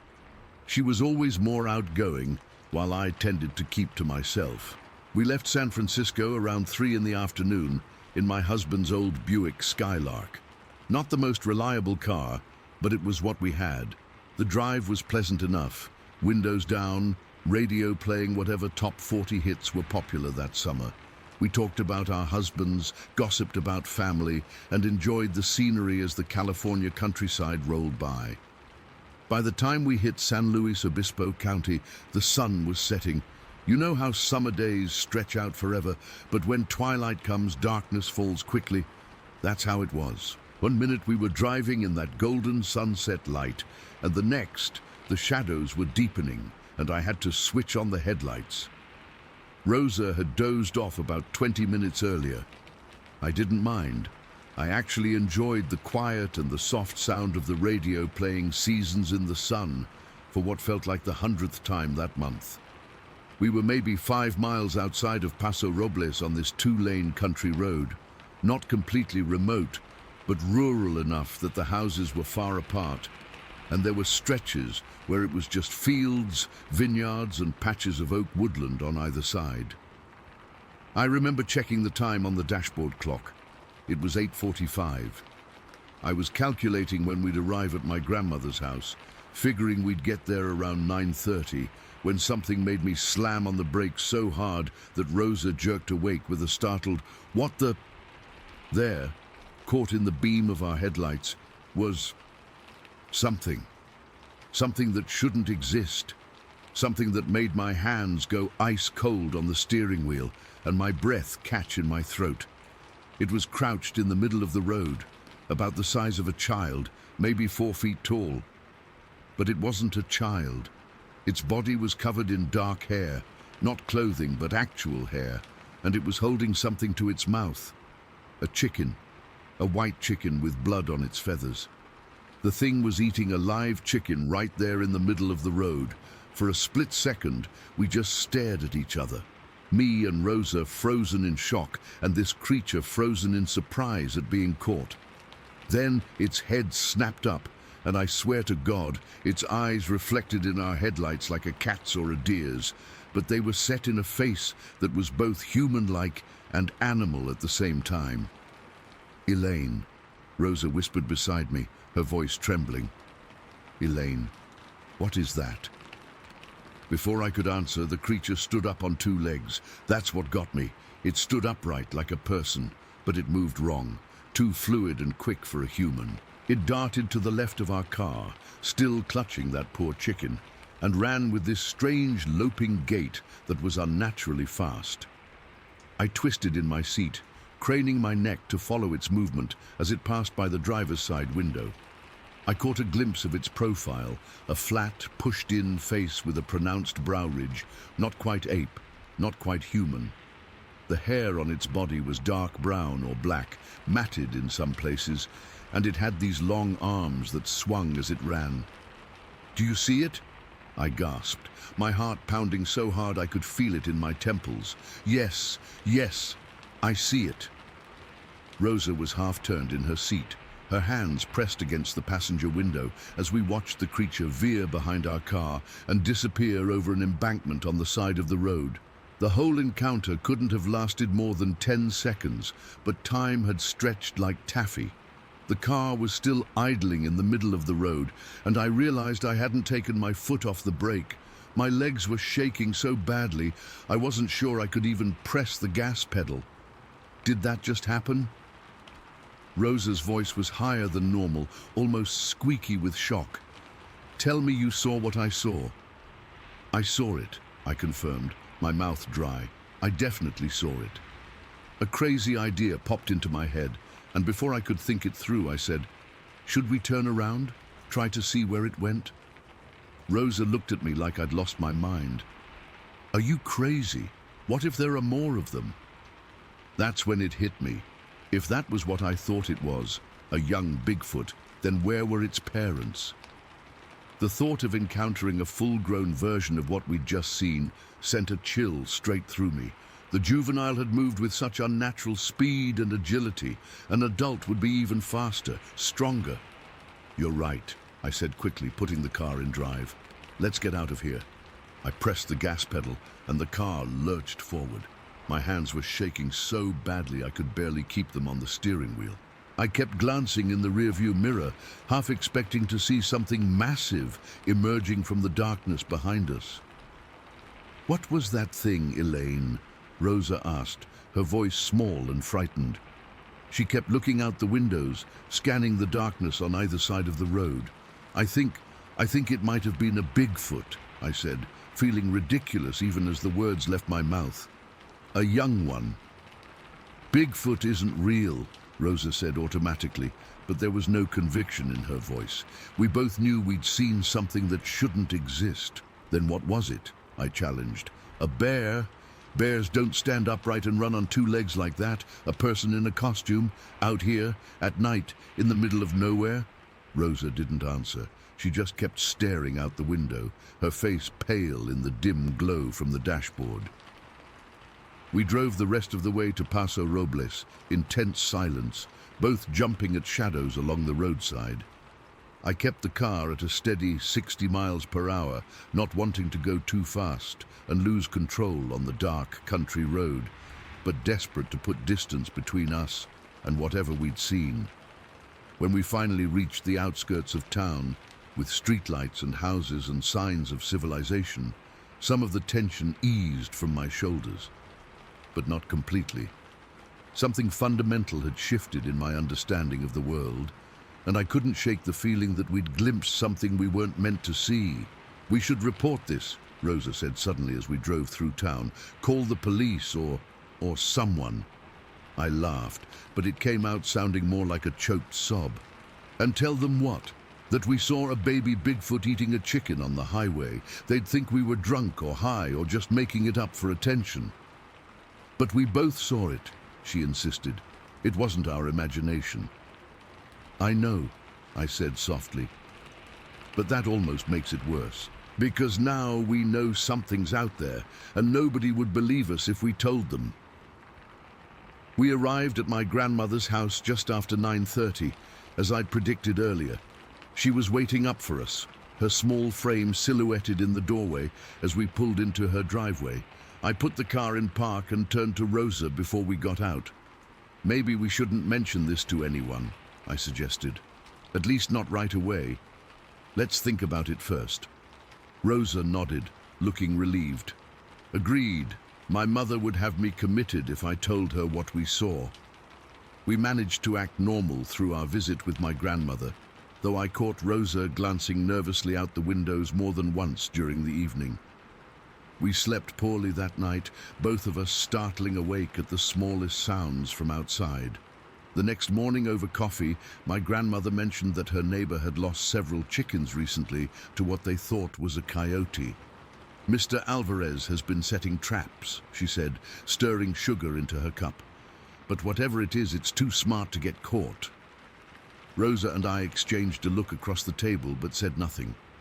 We stayed 2 days with my grandmother before driving Rosa to her grandmother's place about 30 miles away. During the drive, we finally discussed what we'd seen. "It wasn't a costume," Rosa said firmly. "The way it moved was too natural. And its eyes, Elaine. Did you see its eyes?" I nodded, keeping my gaze fixed on the road ahead. They reflected the light, like an animal's. "But it stood up like a person," she continued. "And its face, it was almost human, but not quite." "I know." My hands tightened on the steering wheel. I've been thinking about it constantly, trying to come up with any other explanation. "And?" "I can't," I admitted. "It was a Bigfoot, a young one." We drove past the spot where we'd had our encounter, but in daylight, it looked completely ordinary. Just a stretch of country road with dry grass and oak trees on either side. There was no evidence of anything unusual having happened there. No sign that our world had been turned upside down on that very spot just days before. We never reported what we saw. Who would we tell? The local sheriff? The newspaper? we'd be laughed out of town. Over the years, I've read about other Bigfoot sightings in California, some in areas not far from where we had our encounter. Each time, I get that same cold feeling in the pit of my stomach, remembering those reflective eyes staring back at us from a face that shouldn't exist. Rosa and I don't talk about it much anymore. When we do, it's in quiet, serious tones, reaffirming to each other that yes, it really happened. No, we weren't imagining things. Yes, we both saw it. I've tried to convince myself that there must be some rational explanation. Maybe it was a bear cub with mange. Maybe it was some kind of elaborate prank. But deep down, I know better. I know what I saw standing in my headlights that summer night in '74, clutching a stolen chicken to its mouth. Sometimes when I'm driving on dark country roads, I find myself scanning the shadows, half afraid, half hoping to catch another glimpse of something that shouldn't exist. And sometimes, just sometimes, I think I see movement in the darkness, just at the edge of my headlight's reach. Something too quick, too fluid to be human. But I never stop to investigate. I remember how fast that juvenile moved, how it disappeared into the night without a sound. And I think about what its parents might be like. Larger, stronger, faster. No, I never stop. I just grip the steering wheel tighter and keep driving. The image of that creature forever imprinted in my memory, a reminder that there are things in this world we don't understand, things that exist in the shadows just beyond the reach of our headlights. Story 16. I've been wanting to get this off my chest for a long time. It happened almost 8 years ago now, in October of 2015, but I still think about it constantly. I've told a few friends, but most people just laugh it off or think I'm making things up for attention. I know what I experienced, though. I know what I saw. My husband Michael and I were staying at his cousin's property in Rapides Parish, Louisiana. It was this beautiful old farm near Cotillo Lake, pretty isolated, which was part of its charm.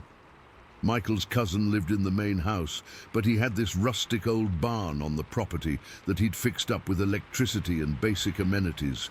Not fancy by any means, but it had an old couch, some chairs, and we'd bring our laptop to watch movies sometimes. That night started off so normal. We'd had dinner with his cousin earlier, then decided to have a movie night in the barn. It was a cool October evening, perfect weather really. The barn was maybe 100 yards from the lake, close enough that you could see the water glimmering in the moonlight through the big open doorway. We started our first movie around 7. Everything was fine, just us cuddled up on this worn-out old couch with some beers and snacks. The barn had these huge doors that stayed partially open for ventilation, and occasionally we'd hear normal night sounds, crickets, frogs, the usual stuff you'd expect out in the country. It wasn't until we started the second movie, probably around 9:30 or so, that things changed. At first it was so subtle I didn't even mention it to Michael.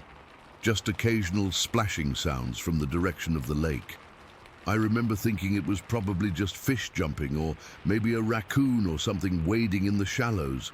But as the movie went on, the splashing became more deliberate. These weren't random splashes. They were heavy, spaced-out sounds like footsteps, like something large walking slowly through the water. The rhythm of it was what got to me. Splash, silence, splash, silence. Too consistent for an animal foraging.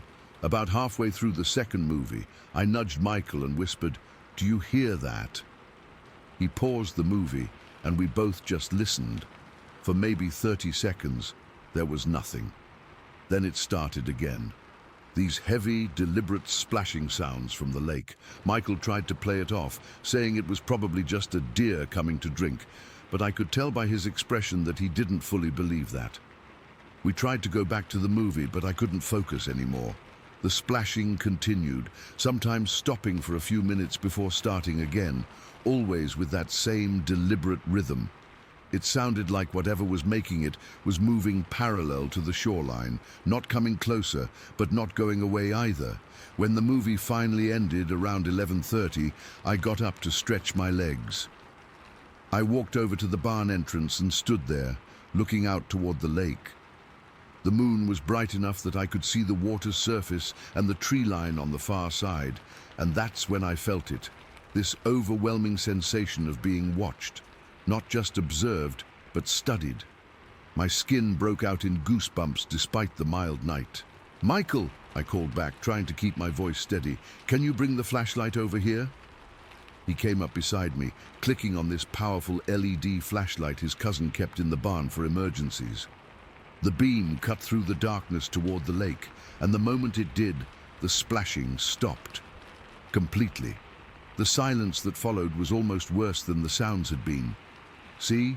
Probably just scared off whatever animal it was," Michael said, but he didn't sound convinced.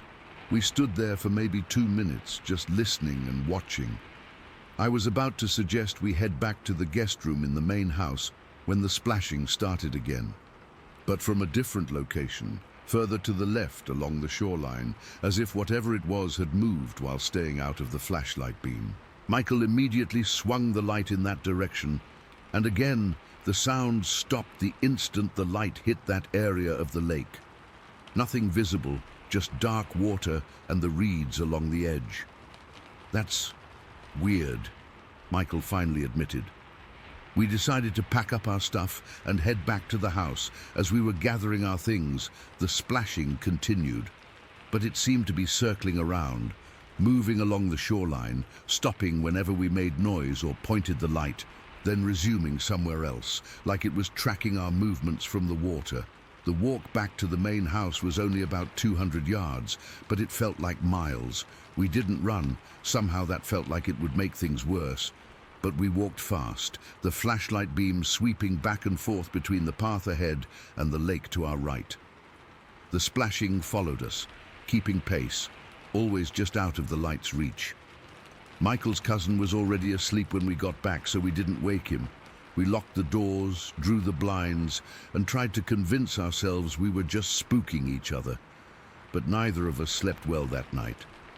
I kept getting up to look out the window toward the lake, though I couldn't see much from the house. The next morning, I had to feed the horses, as we'd promised Michael's cousin we would while he went into Alexandria for supplies. It was around 7, bright daylight, and I felt silly about how scared I'd been the night before. After taking care of the horses, I decided to walk down to the lake to see if there was any evidence of what we'd heard. The shoreline was muddy from recent rain, soft enough to hold impressions. I walked along it for a bit, looking for deer tracks or raccoon prints, anything that would explain the sounds. What I found stopped me cold. There, pressed deep into the mud, was a footprint. Not a hoof print or a paw print, a foot. It was shaped like a human foot, but much, much larger. I could clearly see 5 toes, a deep heel groove, and an arch like a person's foot would have. It was easily 16 inches long and proportionally wide.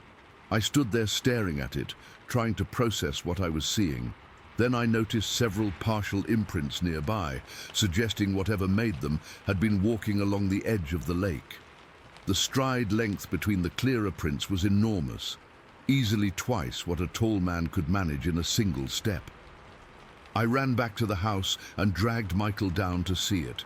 By the time we got there, one of the prints had partially filled with water, but the main one was still clearly visible.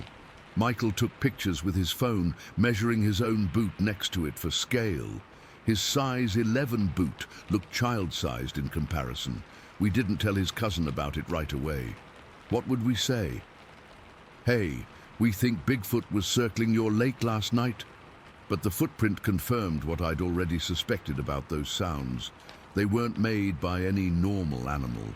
Whatever was out there was large, walked on 2 legs, and was careful and intelligent enough to stay just out of sight while making its presence known. That night, we stayed in the main house and kept all the lights on until late. Around midnight, I thought I heard splashing again, but it was fainter, further away. Michael suggested it might be our imagination now that we were on edge, but I don't think either of us believed that. The next day, the footprint had been washed away by a light rain. Michael's cousin noticed our unease and finally asked what was wrong. When we told him, he didn't laugh like I expected.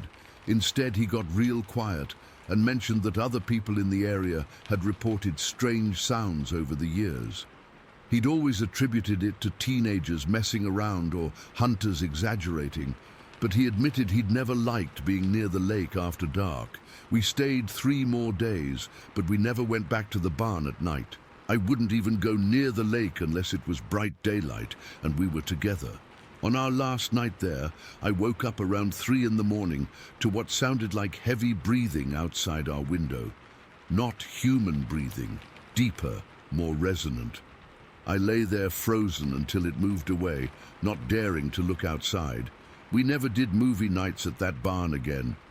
We still visit Michael's cousin sometimes, but we're careful about being outside after dark.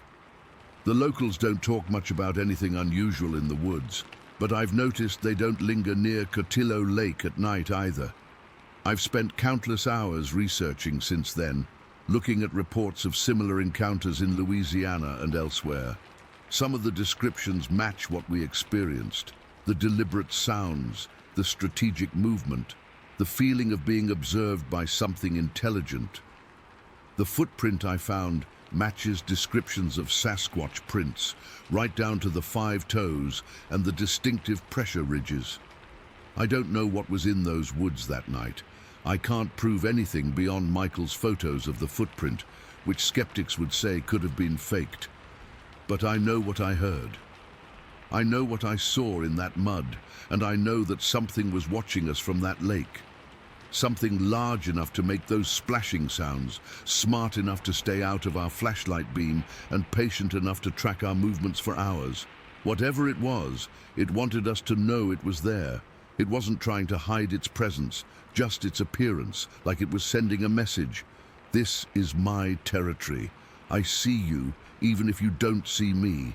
I still get chills thinking about those deliberate splashes circling around us, 8 years later, and I still won't walk near any body of water in the woods after dark.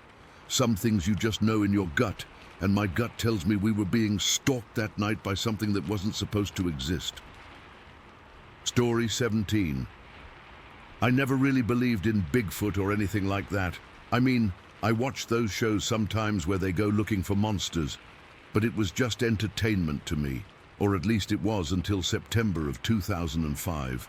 Even now, almost 20 years later, I still get goosebumps talking about what happened. I've only told a few close friends, and most of them just give me that look. You know the one, where they're trying to be polite but clearly think you're nuts. My wife Sarah and I were driving back from her parents' place in Missouri. We live in Indiana, and the drive cuts through southern Illinois. It was a Sunday evening, getting dark earlier like it does in September. We'd left later than planned because Sarah's mom kept insisting we stay for dinner.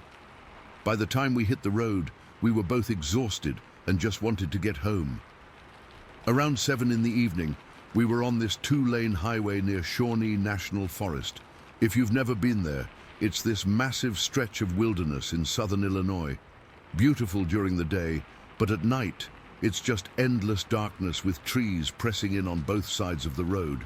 I remember we were arguing about something stupid. I think it was about which route to take. Sarah wanted to take the interstate even though it was longer, and I insisted on the back roads to save time. In hindsight, I wish I'd listened to her. The road was empty except for headlights in the distance behind us. I was driving our old Honda Civic, going maybe 55 miles per hour. Sarah had fallen asleep with her head against the window, and I had the radio playing quietly, some classic rock station that kept cutting in and out with static. I was getting tired myself, so I cracked the window to let some cool air in. That's when I noticed something on the right shoulder of the road. At first, I thought it was just a jogger, which seemed weird because we were literally in the middle of nowhere. Who jogs on a highway at night? As we got closer, I slowed down a little. I thought maybe it was someone broken down or needing help. The headlights from the car behind us were getting closer too, and between our lights, the figure on the road shoulder was caught in this weird double illumination. That's when everything changed, whatever it was. And I'm still struggling with calling it a him or an it. Suddenly jerked its head toward our approaching cars. I remember this split second where I could see its profile and my brain was trying to process what I was seeing. It wasn't human, it just wasn't. Then it moved. Jesus, the way it moved. In one fluid motion, it bolted across the road right in front of my car. I slammed on the brakes, the tires screeching. Sarah jolted awake, shouting something like, "What the hell?" But I couldn't answer her. I was frozen, staring through the windshield. As it ran across the road, it turned its head and looked directly at me. We made eye contact. I know how that sounds, but we did. It wasn't just a glance. It was deliberate. Its eyes caught the headlights and seemed to reflect back this amber reddish glow. The eyes were deep set under this massive brow ridge, and its head wasn't shaped like a human's. It was rounded at the back, with no visible neck. Just this slope from its shoulders up to its head. The thing was covered in hair. Not fur like a bear, but hair, thick and almost black. It was matted in places, especially around the shoulders. And speaking of shoulders, they were massive, impossibly wide. No human is built like that. Its arms swung in this exaggerated way as it ran, like they were too long for its body. I remember seeing its hands clearly as it pumped its arms. The fingers were splayed out, longer than they should be, and they looked powerful. The whole thing moved with this unnatural speed and grace. It crossed the entire road in maybe 2 seconds. The car behind me had to swerve as well. I saw its headlights swing wildly in my rearview mirror, but they kept going, accelerating past us as I sat there with my foot still jamming the brake pedal to the floor. Sarah was asking what happened, if I'd seen a deer or something. But I couldn't take my eyes off the left side of the road, where the thing had disappeared, except it hadn't completely disappeared yet. It stopped in the ditch on the other side of the road, just stopped and turned its upper body, not its whole body, just from the waist up, and stared back at our car. The headlights were still on it, and I could see its chest heaving. It was massive, barrel-shaped, with this dark hair covering everything. It had to be at least 7 feet tall, maybe taller. Nothing about its proportions made sense for a human. We locked eyes again, and I felt this primal fear wash over me. It wasn't just fear of a large animal. It was something deeper, like my DNA was screaming at me that I was looking at something that shouldn't exist, something that broke all the rules I understood about the world. After what felt like forever, but was probably only 3 or 4 seconds, it turned and was gone, just vanished into the tree line. 1 second it was there, this massive silhouette against the darkness, and the next, nothing. No sound, no movement of branches, nothing. Something that big shouldn't be able to disappear so completely, so quickly. I sat there with the car idling, my knuckles white on the steering wheel. Sarah was shaking my arm, asking what was wrong, why I'd stopped so suddenly. She hadn't seen anything. From her angle, with her head against the passenger window and just waking up, she'd missed the whole thing. "Did you see a deer?" she kept asking. "Mark, what happened? Are you okay?" I couldn't find the words. How do you tell someone you just saw something impossible? I mumbled something about an animal crossing the road and started driving again, but much slower now, my eyes scanning both sides of the highway frantically. Sarah knew something was off. She knows me too well, and she could see I was shaken. "You look like you've seen a ghost," she said. "Not a ghost," I finally managed to say. "Something else." I ended up telling her what I saw while we drove the rest of the way home. She listened without interrupting, which isn't like her. When I finished, she was quiet for a long time. "You're serious, aren't you?" she finally said. I nodded. "I know how it sounds. I know. But Sarah, I saw what I saw. It looked right at me." That night I couldn't sleep. I kept replaying those few seconds over and over in my head. the way it moved, the way it looked at me. I got up around 3 in the morning and started searching online for Bigfoot sightings in southern Illinois. I'd never done anything like that before. I'd always thought people who did that kind of research were, well, crazy. But now, I was one of them. I found more accounts than I expected. Southern Illinois, it turns out, has a history of these sightings going back decades. People described similar features: the height, the barrel chest, the deep-set eyes. Reading those accounts made my skin crawl because they matched what I'd seen so perfectly. The next day at work, I couldn't focus. I kept seeing those eyes looking at me. During my lunch break, I called the sheriff's department in the county where it happened. I felt ridiculous, but I had to know if anyone else had reported anything. The deputy who answered sounded bored until I mentioned where I'd been driving. Then his tone changed. "Actually, sir, we did get a call last night from a trucker who said he nearly hit a large animal on that same stretch. He couldn't identify what it was, just said it was dark and moved faster than any deer he'd ever seen." That confirmation made it real in a way that nothing else could. Someone else had seen it too. In the weeks that followed, I became obsessed. I bought books on Bigfoot. I joined online forums. I even contacted some researchers who specialized in this phenomenon. Most were surprisingly normal people who had their own stories, their own encounters that had changed them just like mine had changed me. Sarah was patient with my new obsession. Though I could tell she worried about me, she didn't disbelieve me, but she also didn't fully believe. How could she? She hadn't seen it. "I just don't understand why it matters so much," she said one night as I was reading yet another book on cryptid sightings.